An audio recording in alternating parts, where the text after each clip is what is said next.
ਦੇਖੋ ਜੀ, ਗੱਲ ਇੱਦਾਂ ਵੀ ਦਿਨ ਰਹਿ ਗਏ 10, ਕਿਉਂਕਿ 10 ਤਰੀਕ ਹੋ ਗਈ ਆ ਅਤੇ 20 ਨੂੰ ਵੋਟਾਂ, ਅਤੇ ਇਹਨਾਂ 10 ਦਿਨਾਂ ਦੇ ਹਿਸਾਬ ਨਾਲ ਜੇ ਆਪਾਂ ਗੱਲਬਾਤ ਕਰੀਏ ਤਾਂ 2 ਦਿਨ ਆਉਂਦੇ ਆ 1 ਸਾਲ ਦੇ ਹਿੱਸੇ। 2 ਦਿਨ ਆਪਾਂ ਸੋਚਾਂਗੇ ਅਤੇ ਫਿਰ 1 ਸਾਲ ਦਾ ਹਿਸਾਬ ਕਿਤਾਬ ਲੱਗਣਾ, ਕਿਉਂਕਿ 20 ਨੂੰ ਜੋ ਵੀ ਫੈਸਲਾ ਕਰ ਲਿਆ ਉਹ ਬਾਅਦ ਦੇ ਵਿੱਚ 5 ਸਾਲ ਬਾਅਦ ਜਾ ਕੇ ਫੈਸਲਾ ਦੁਹਰਾਉਣ ਦਾ, ਦਰੁਸਤ ਕਰਨ ਦਾ, ਜਾਂ ਉਹਨੂੰ ਠੀਕ ਸਮਝਣ ਦਾ ਜਾਂ ਗਲਤ ਸਮਝਣ ਦਾ ਵੇਲਾ ਆਉਣਾ। ਇਸ ਕਰਕੇ ਥੋੜ੍ਹੇ ਜਿਹੇ ਧਿਆਨ ਨਾਲ ਤੁਸੀਂ ਦੇਖ ਰਹੇ ਹੋ ਜੀ prime Asia TV, prime focus ਇਸ ਪ੍ਰੋਗਰਾਮ ਦਾ ਨਾਂ ਆ। ਮੈਂ ਗੁਰਪ੍ਰੀਤ ਸਿੰਘ ਸੰਧਾਵਾਲੀਆ ਤੁਹਾਡੇ ਨਾਲ, ਅਤੇ ਨਾਲ ਵੀਰ ਪਰਮਵੀਰ ਬਾਟੜੀ। ਹੋਰ WhatsApp ਕਿੱਦਾਂ? ਚੜ੍ਹਦੀ ਕਲਾ ਜੀ, ਸਤਿ ਸ੍ਰੀ ਅਕਾਲ। ਸਤਿ ਸ਼੍ਰੀ ਅਕਾਲ ਮਹਾਰਾਜ। ਮੈਂ ਗਲਤ ਤਾਂ ਨਹੀਂ ਕਿਹਾ? ਦਿਨ 10 ਅਤੇ ਸਾਲ 5 ਦਾ ਫੈਸਲਾ ਨਹੀਂ ਜੀ, ਇੱਦਾਂ ਹੀ ਆ। ਦੇਖੋ, 1 ਸਾਲ ਦੇ ਹਿੱਸੇ 2-2 ਦਿਨ ਆਉਂਦੇ ਆ।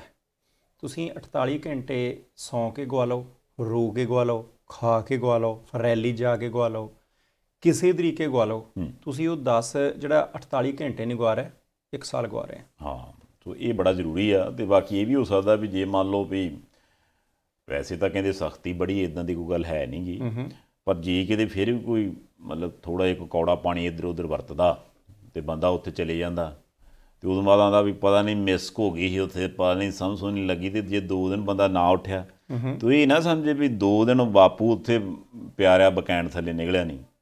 ਇਹ ਸਮਝੇ ਵੀ ਬਾਪੂ ਨੇ ਸਾਲ ਗਵਾ ਲਿਆ ਹੀ ਇੱਕ। ਨਹੀਂ, ਸਾਲ ਆਪ ਦਾ ਵੀ ਗਵਾ ਲਿਆ, ਨਿਆਣਿਆਂ ਦਾ ਗਵਾ ਲਿਆ, ਪੰਜਾਬ ਦੇ ਭਵਿੱਖ ਦਾ ਗਵਾ ਲਿਆ। ਇਹ ਵੀ ਮੰਨ ਕੇ ਚੱਲੋ ਕਿ ਤੁਸੀਂ ਹੁਣ ਕਿਸੇ ਤੋਂ ਦਾਰੂ ਦਾ ਘੁੱਟ ਲੈ ਕੇ ਨਹੀਂ ਪੀ ਰਹੇ, ਕਿਸੇ ਤੋਂ ਰੁਪਈਏ ਨਹੀਂ ਲੈ ਰਹੇ ਵੋਟਾਂ ਪਾਉਣ ਲਈ, ਜਾਂ ਜੇ ਦੋਨੇ ਚੀਜ਼ਾਂ ਵੀ ਨਹੀਂ ਕਰਦੇ, ਤੁਸੀਂ ਕਿਸੇ ਦੇ ਅੰਨੇ ਭਗਤ ਨਹੀਂ ਬਣੇ ਹੋ। ਤੁਸੀਂ ਹੋ ਸਕਦਾ ਹੈ ਕਿ ਜੇ ਆਹੀ ਹਾਲਾਤ ਰਹੇ ਤਾਂ ਪੰਜਾਬ ਦੇ ਵਿੱਚ ਹਸਪਤਾਲਾਂ ਜਿਹੜੇ ਬਿਸਤਰੇ ਭਰੇ ਲੋਕਾਂ ਨਾਲ, ਮਰੀਜ਼ਾਂ ਨਾਲ, ਕਿਉਂਕਿ ਨਾ ਖਾਣ ਦੀਆਂ ਚੀਜ਼ਾਂ ਠੀਕ, ਨਾ ਦਵਾਈਆਂ ਠੀਕ, ਨਾ ਪੀਣ ਵਾਲੀਆਂ ਚੀਜ਼ਾਂ ਠੀਕ, ਨਾ ਦੁੱਧ ਠੀਕ, ਨਾ ਕੁਛ। ਤੁਸੀਂ ਉਹਨਾਂ ਨੂੰ ਹਸਪਤਾਲ ਦੇ ਵਿੱਚ ਜਿਹੜੇ ਉਹ ਕਰਾ ਰਹੇ ਨੇ ਦਰਦ ਦੇ ਨਾਲ, ਉਹਦੀ ਜ਼ਿੰਮੇਵਾਰੀ ਵੀ ਤੁਹਾਡੇ ਸਿਰ ਹੀ ਹੈ। ਸੰਧਾਲੀਆ ਸਾਹਿਬ, ਮੈਂ ਇਹ ਗੱਲ ਆਖੀ ਕਿਉਂ? ਅੱਜ ਸਵੇਰੇ 10:30 ਵਜੇ ਆਪਾਂ ਹੁਣ ਜਦੋਂ ਪ੍ਰੋਗਰਾਮ ਸ਼ੁਰੂ ਕੀਤਾ ਤਾਂ ਘੰਟੇ ਰਹਿ ਗਏ 3। ਮੈਨੂੰ ਲੱਗਦਾ ਕਿ ਪੰਜਾਬ ਦਾ ਕੋਈ ਵਿਰਲਾ ਟਾਵਾਂ ਇਲਾਕਾ ਹੈ ਜਿੱਥੋਂ ਲੁਧਿਆਣੇ ਤੱਕ ਪੁੱਜਣ ਨੂੰ 3 ਤੋਂ ਵੱਧ ਘੰਟੇ ਲੱਗਦੇ, ਕਿਉਂਕਿ ਸੈਂਟਰ ਜਿਹਾ ਹੈਗਾ। ਇਸੇ ਕਰਕੇ ਬਹੁਤੀਆਂ ਸਿਆਸੀ ਪਾਰਟੀਆਂ ਇਕੱਠ ਉੱਥੇ ਰੱਖਦੀਆਂ ਹੁੰਦੀਆਂ। ਉਸ ਲੁਧਿਆਣੇ ਦੇ ਵਿੱਚ ਹੈਗਾ ਬੁੱਢਾ ਨਾਲਾ। ਅੱਜ ਸਵੇਰੇ 10:30 ਵਜੇ ਵਾਤਾਵਰਣ ਚੇਤਨਾ ਲਹਿਰ ਵਾਲਿਆਂ ਨੇ ਹੋਕਾ ਦਿੱਤਾ ਕਿ ਭਾਈ ਆ ਜਾਓ, 10 ਦਿਨ ਰਹਿ ਗਏ, ਅਜੇ ਤੱਕ ਕੋਈ ਸਿਆਸੀ ਪਾਰਟੀ ਵਾਤਾਵਰਣ ਵਾਲੇ ਪਾਸੇ ਸੁਹਿਰਦ ਨਹੀਂ ਕਿ ਪਾਣੀ ਕਿਉਂ ਗੰਦਲਾ ਹੋ ਰਿਹਾ, ਹਵਾ ਕਿਉਂ ਨਹੀਂ ਸਾਫ਼। ਕੋਈ ਲੀਡਰ ਜਦੋਂ ਭਾਫਾਂ ਜਿਹੀਆਂ ਛੱਡਦੇ ਮਾਈਕ ਦੇ ਮੂਹਰੇ ਖੜ੍ਹ ਕੇ, ਉਧਰਲੇ ਪਾਸੇ ਨੂੰ ਬੋਲਦਾ ਨਹੀਂ। ਅਤੇ ਅੱਜ 10:30 ਵਜੇ ਬੁੱਢੇ ਨਾਲੇ ਦੇ ਨਾਲ ਤੁਰ ਕੇ 1:30-2 ਵਜੇ ਤੱਕ ਉਹ ਮਾਰਚ ਨਿਕਲਣਾ। ਉੱਥੇ ਬਾਬਾ ਸੇਵਾ ਸਿੰਘ ਖਡੂਰ ਸਾਹਿਬ ਵਾਲੇ ਨੇ ਵੀ ਹੋਣਾ, ਬਾਬਾ ਬਲਵੀਰ ਸਿੰਘ ਸੀਚਲ ਹੋਰਾਂ ਨੇ ਵੀ ਹੋਣਾ, ਕਾਹਨ ਸਿੰਘ ਪੰਨੂ ਹੋਰਾਂ ਨੇ ਵੀ ਹੋਣਾ, ਡਾਕਟਰ ਇੰਦਰਜੀਤ ਕੌਰ ਪਿੰਗਲਵਾੜੇ ਉਹ ਵੀ ਹੋਣੇ ਆ, ਹੋਰ ਬਹੁਤ ਸਾਰੀਆਂ ਜਥੇਬੰਦੀਆਂ ਨੇ। ਉਹਨਾਂ ਨੇ ਹੋਕਾ ਦਿੱਤਾ ਹੈ ਕਿ ਭਾਈ ਊਂ ਤਾਂ ਨਹੀਂ ਇਹਨਾਂ ਲੀਡਰਾਂ ਨੇ ਮੰਨਣਾ, ਅਤੇ ਸਾਰੀਆਂ ਪਾਰਟੀਆਂ ਦੇ ਸਾਰੇ ਉਮੀਦਵਾਰਾਂ ਨੂੰ ਵੀ ਸੱਦਾ ਦਿੱਤਾ ਕਿ ਭਾਈ ਅੱਜ ਤੁਸੀਂ ਉੱਥੇ ਆਓ। ਘੱਟੋ ਘੱਟ ਬੁੱਢੇ ਨਾਲੇ 'ਚ ਜਿਹੜਾ ਗੰਦ ਪਿਆ, ਉਹਦੇ ਕਰਕੇ ਜਿਹੜੇ ਲੱਖਾਂ ਲੋਕ ਬਿਮਾਰੀਆਂ ਦੇ ਸ਼ਿਕਾਰ ਹੋ ਰਹੇ, ਉਹਨੂੰ ਸਾਫ਼ ਕਿੱਦਾਂ ਕਰਨਾ, ਵਾਤਾਵਰਣ ਦਾ ਕੰਮ ਸੂਤ ਕਿੱਦਾਂ ਕਰਨਾ, ਉਹਨੂੰ ਮੈਨੀਫੈਸਟੋ ਦੇ ਵਿੱਚ ਸ਼ਾਮਲ ਕਰੋ। ਜੇ 10 ਦਿਨ ਪਹਿਲਾਂ ਤੱਕ ਵੀ ਸਿਆਸੀ ਪਾਰਟੀਆਂ ਉੱਧਰ ਨਹੀਂ ਬੋਲ ਰਹੀਆਂ, ਜਿਹੜੀ ਸਾਡੀ ਦੁੱਖ ਦੀ ਰਾਗ ਹੈ, ਇਹਦਾ ਮਤਲਬ ਹੈ ਕਿ ਉਹ ਜਿੱਧਰ ਨੂੰ ਘੜੀਸ ਕੇ ਲਿਜਾਣਾ ਚਾਹੁੰਦੀਆਂ ਪੰਜਾਬ ਦੀ ਚੋਣ, ਉੱਧਰ ਨੂੰ ਲਿਜਾ ਰਹੀਆਂ ਅਤੇ ਲੋਕਾਂ ਦੇ ਹੱਥਾਂ 'ਚੋਂ ਖਿੱਚ ਰਹੀਆਂ। ਨਹੀਂ, ਹੋਈ ਤਾਂ ਇੱਧਰ ਰਿਹਾ। ਹੋ ਸਕਦਾ ਕੋਈ ਬੰਦਾ ਇਹ ਸੋਚੇ ਵੀ ਯਾਰ ਬੁੱਢਾ ਨਾਲਾ ਲੁਧਿਆਣੇ 'ਚ ਹੈ, ਯਾਰ ਉਹਦਾ ਆਪਣੇ ਨਾਲ ਕੀ ਲੈਣਾ ਦੇਣਾ। ਪਰ ਦੇਖੋ, ਬੁੱਢਾ ਨਾਲਾ ਲੁਧਿਆਣੇ ਤੋਂ ਪਹਿਲਾਂ ਨਹੀਂ, ਲੁਧਿਆਣੇ 'ਚ ਬਣਦਾ ਜੀ। ਅਤੇ ਲੁਧਿਆਣੇ ਤੋਂ ਬਾਅਦ ਜਦੋਂ ਹਰੀਕਿਆਂ ਤੱਕ ਜਾਂਦਾ, ਉਦੋਂ ਬਾਅਦ ਫਿਰ ਉਹ ਹਰੀਕਿਆਂ ਤੱਕ ਆਪੇ ਨਹੀਂ ਜਾਂਦਾ, ਫਿਰ ਉਹ ਸਤਲੁਜ ਦਰਿਆ ਦੇ ਨਾਲ ਜਾਂਦਾ। ਫਿਰ ਸਤਲੁਜ ਦਰਿਆ ਜਿਹੜਾ ਗਾਂ ਬਿਆਸ ਦਰਿਆ ਨਾਲ ਰਲਦਾ, ਫਿਰ ਬਿਆਸ ਦਰਿਆ, ਸਤਲੁਜ ਦਰਿਆ, ਜੋ ਕੁਛ ਵੀ ਇੱਥੋਂ ਬੁੱਢਾ ਨਾਲਾ ਪਾ ਕੇ ਭੇਜਦਾ, ਉਹਨੂੰ ਇਕੱਠਿਆਂ ਕਰਕੇ ਫਿਰ 2 ਨਹਿਰਾਂ ਵਿੱਚ ਤਬਦੀਲ ਹੋ ਜਾਂਦਾ। ਉਹ ਨਹਿਰਾਂ 'ਚ ਇੱਕ ਤਾਂ ਪਰੇ ਰਾਜਸਥਾਨ ਨੂੰ ਚਲੇ ਜਾਂਦੀ ਅਤੇ ਦੂਜੀ ਸਾਰੇ ਮਾਲਵੇ ਨੂੰ ਪਾਣੀ ਵੰਡਦੀ ਜਾਂਦੀ ਹੈ। ਅਤੇ ਜਦੋਂ ਮੇਰਾ ਖਿਆਲ ਹੋ ਸਕਦਾ ਵੀ ਪੋਲੀਟੀਕਲ ਪਾਰਟੀਆਂ ਹਿਸਾਬ ਕਿਤਾਬ ਲਾਉਂਦੀਆਂ ਹੋਣ, ਇੰਨੀਆਂ ਸੀਟਾਂ ਕਿੱਥੋਂ ਆਉਣੀਆਂ ਮਾਲਵੇ 'ਚੋਂ, ਇੰਨੇ ਕੈਂਡੀਡੇਟ ਕਿੱਥੇ ਮਾਲਵੇ 'ਚੋਂ, CM ਚਿਹਰਾ ਕਿੱਥੋਂ ਮਾਲਵੇ 'ਚੋਂ। ਹੁਣ ਤਾਂ ਸੁੱਖ ਨਾਲ 3 ਦੇ 3 ਹੀ ਚਿਹਰੇ ਮਾਲਵੇ 'ਚੋਂ ਆ। ਜੇ ਆਪਾਂ ਮੰਨ ਲਈਏ BJP ਵਾਲੇ ਵੀ ਚਲੋ ਕੈਪਟਨ ਸਾਹਿਬ ਨੂੰ ਬਣਾ ਲੈਂਦਾ, ਫਿਰ ਵੀ ਮਾਲਵੇ 'ਚੋਂ। ਹੁਣ ਜੇ ਸਾਰੇ ਦਾ ਸਾਰਾ ਸਰਕਾਰ ਜਾਂ ਦਾਰੋ ਮਦਾਰ ਜਾਂ ਉਹਨਾਂ ਦੀ ਕੈਲਕੂਲੇਸ਼ਨ ਮਾਲਵੇ ਵਾਲੇ ਪਾਸੇ ਜਾਂਦੀ, ਅਤੇ ਜਿਨ੍ਹਾਂ ਲੋਕਾਂ ਨੂੰ ਬੁੱਢੇ ਨਾਲੇ ਦਾ ਪਾਣੀ ਗੰਧਲਾ ਪਿਆਉਂਦੇ ਨੇ, ਘੱਟੋ ਘੱਟ ਉਹਨਾਂ ਦਾ ਸੋਚ ਕੇ ਚਲੇ ਜਾਣ ਉੱਥੇ ਵੀ ਯਾਰ ਆਪਾਂ ਇਹਨਾਂ ਦਾ ਕੁਛ ਨਾ ਕੁਛ ਭਲਾ ਕਰਨਾ। ਨਹੀਂ, ਬਹੁਤ ਜ਼ਰੂਰੀ ਹੈ। ਮੈਂ ਕਹਿੰਦਾ ਜੇ ਸਾਰਿਆਂ ਤੋਂ ਨਹੀਂ ਵੀ ਪਹੁੰਚ ਹੁੰਦਾ, ਅੱਜ ਲੁਧਿਆਣਾ ਦਾ ਇਕੱਠਾ ਚਾਹੀਦਾ ਉੱਥੇ, ਮੈਨੂੰ ਲੱਗਦਾ। ਜੇ ਸਾਰਿਆਂ ਤੋਂ ਨਹੀਂ ਵੀ ਪਹੁੰਚ ਹੁੰਦਾ, ਤੁਹਾਡੇ ਘਰੇ ਵੋਟਾਂ ਮੰਗਣ ਜਿਹੜਾ ਵੀ ਆਉਂਦਾ ਹੈ ਉਹਨੂੰ ਪੁੱਛੋ ਕਿ ਭਾਈ ਵਾਤਾਵਰਣ ਚੇਤਨਾ ਲਹਿਰ ਵਾਲੇ ਕੋਈ ਕੰਮ ਕਰਦੇ ਆ। ਠੀਕ ਹੈ, ਤੁਸੀਂ ਇੱਕ ਦੂਜੇ 'ਤੇ ਆਹ ਜਿਹੜਾ ਗੰਦ ਸੁੱਟਦੇ ਹੋ ਸ਼ਬਦਾਂ ਦਾ, ਫਲਾਨਾ ਮਾੜਾ, ਧਮਕਾਨਾ ਮਾੜਾ, ਆਹ ਕਰਦਾ, ਉਹ ਕਰਦਾ, ਸਿੱਟੀ ਦੇ ਜਾਂਦੇ ਹੋ। ਜਿੱਥੇ ਸਾਫ਼ ਕਰਨ ਦੀ ਲੋੜ ਹੈ ਉੱਧਰਲੇ ਪਾਸੇ ਜਾਂਦੇ ਨਹੀਂ। ਸੰਧਾਲੀਆ ਸਾਹਿਬ 5 ਧਿਰਾਂ ਨੇ, 117 ਹਲਕੇ ਆ। ਤੁਸੀਂ ਦੇਖੋ ਕਿ 700 ਤੋਂ ਵੱਧ ਉਮੀਦਵਾਰ ਤਾਂ ਇਹਨਾਂ ਦੇ ਬਣਦੇ ਆ। ਇਹ 700 ਬੰਦਾ ਉੱਥੇ ਕਿਉਂ ਨਹੀਂ ਅੱਪੜਦਾ? ਪਾਰਟੀਆਂ ਦੇ ਪ੍ਰਧਾਨ ਉੱਥੇ ਕਿਉਂ ਨਹੀਂ ਅੱਪੜਦੇ? ਮੈਂ ਅਜੇ ਵੀ ਕਹਿਣਾ ਕਿ ਜੇ ਕਿਸੇ ਦੇ ਘਰ ਦੇ ਵਿੱਚ ਕਿਸੇ ਬਜ਼ੁਰਗ ਨੂੰ ਸਾਹ ਦੀ ਬਿਮਾਰੀ ਹੈ, ਜੇ ਸਾਡੇ ਨਿੱਕੇ ਨਿਆਣਿਆਂ ਨੂੰ, ਛੋਟਿਆਂ ਨੂੰ ਕਈ ਤਰ੍ਹਾਂ ਦੀਆਂ ਸਰੀਰਕ ਕਸਰਾਂ ਨੇ, ਜੇ ਕਿਸੇ ਵੀ ਤਰ੍ਹਾਂ ਸਾਡੇ ਜਿਹੜੇ ਬੱਚੇ ਪੈਦਾ ਹੋ ਰਹੇ ਉਹ ਸਮੱਸਿਆ ਦੇ ਵਿੱਚ ਨੇ, ਹਸਪਤਾਲਾਂ ਦੇ ਵਿੱਚ ਜੇ ਸਾਡੀ ਇਨਕਮ ਦਾ 30% ਪੈਸਾ ਹਸਪਤਾਲਾਂ 'ਚ ਲੱਗ ਰਿਹਾ, ਮੈਡੀਕਲ ਸਟੋਰਾਂ 'ਤੇ ਲੱਗ ਰਿਹਾ, ਇੱਕ ਬੰਦਾ ਬਿਮਾਰ ਹੋ ਜਾਏ, 17 ਰਿਸ਼ਤੇਦਾਰ ਦੇਖਣ ਆਉਂਦੇ ਆ, ਉਹਨਾਂ ਦੀ ਦਿਹਾੜੀ ਗਈ, ਉਹ ਤੇਲ ਫੂਕ ਕੇ ਆਉਂਦੇ ਆ, ਉਹਨਾਂ ਦੇ ਚਿਹਰੇ ਮਸੋਸੇ ਜਾਂਦੇ ਆ, 2 ਦਿਨ ਜਾ ਕੇ ਕੰਮ ਕਰਨ ਨੂੰ ਜੀ ਨਹੀਂ ਕਰਦਾ। ਤੁਸੀਂ ਦੇਖੋ ਕਿ ਪ੍ਰੋਡਕਸ਼ਨ ਕਿੱਥੇ ਜਾਂਦੀ ਹੈ ਸੂਬੇ ਦੀ। ਤੇ ਉਹਦਾ ਕਾਰਨ ਸਾਡੀਆਂ ਸਿਆਸੀ ਪਾਰਟੀਆਂ, ਕਿਉਂਕਿ ਉਹ ਵਾਤਾਵਰਣ ਦਾ ਮੁੱਦਾ ਨਹੀਂ ਲਿਆਉਂਦੀਆਂ। ਸਿਆਸੀ ਪਾਰਟੀਆਂ ਇਸ ਕਰਕੇ ਨਹੀਂ ਲਿਆਉਂਦੀਆਂ ਕਿਉਂਕਿ ਸਾਨੂੰ ਲੱਗਦਾ ਇਹ ਕੋਈ ਮੁੱਦਾ ਹੈ।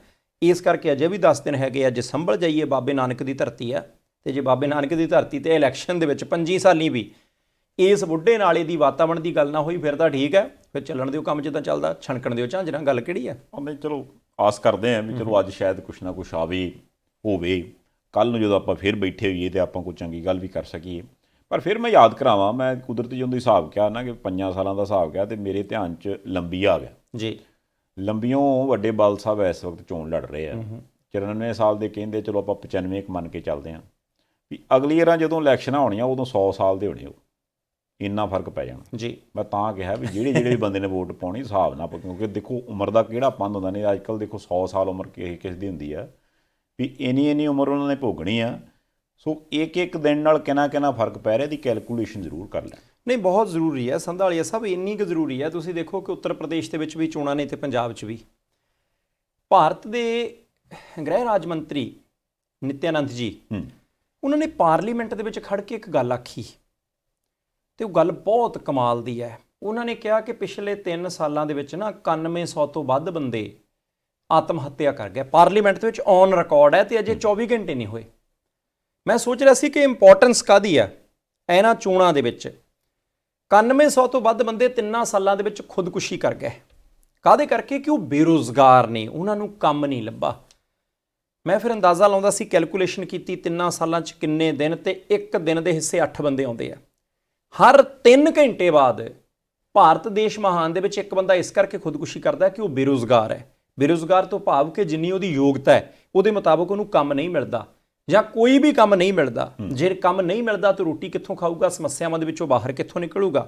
ਸੋ ਜੇ ਇਸ ਮੁਲਕ ਦੇ ਵਿੱਚ ਹਰ 3 ਘੰਟਿਆਂ ਬਾਅਦ ਮੰਤਰੀ ਸਾਹਿਬ ਦੇ ਦੱਸਣ ਦੇ ਮੁਤਾਬਕ ਇੱਕ ਬੰਦਾ ਬੇਰੁਜ਼ਗਾਰੀ ਤੋਂ ਤੰਗ ਹੋ ਕੇ ਖੁਦਕੁਸ਼ੀ ਕਰਦਾ, ਤੇ ਜੇ ਉਸ ਦੇਸ਼ ਦੇ ਵਿੱਚ ਸਮੇਤ ਪੰਜਾਬ ਸੂਬੇ 'ਚ ਜੇ ਜਾਤ ਦੇ ਆਧਾਰ ਤੇ ਵੋਟਾਂ ਮੰਗੀਆਂ ਜਾਣਗੀਆਂ, ਧਰਮ ਦੇ ਆਧਾਰ ਤੇ ਵੋਟਾਂ ਮੰਗੀਆਂ ਜਾਣਗੀਆਂ, ਦੂਸਰਾ ਬੰਦਾ ਕੀ ਕਰਦਾ ਹੈ ਉਹਦੇ ਆਧਾਰ ਤੇ ਵੋਟਾਂ ਮੰਗੀਆਂ ਜਾਣਗੀਆਂ, ਤਾਸ਼ ਖੇਡ ਕੇ ਵੋਟਾਂ ਮੰਗੀਆਂ ਜਾਣਗੀਆਂ, ਮੰਤਰ ਪੜ੍ਹ ਕੇ ਵੋਟਾਂ ਮੰਗੀਆਂ ਜਾਣਗੀਆਂ, ਉੱਚੀ ਬੋਲ ਕੇ ਵੋਟਾਂ ਮੰਗੀਆਂ ਜਾਣਗੀਆਂ, ਕਿਸੇ ਨੂੰ ਚੋਰ, ਕਿਸੇ ਨੂੰ ਡਾਕੂ, ਕਿਸੇ ਨੂੰ ਤਸਕਰ ਕਹਿ ਕੇ ਵੋਟਾਂ ਮੰਗੀਆਂ ਜਾਣਗੀਆਂ।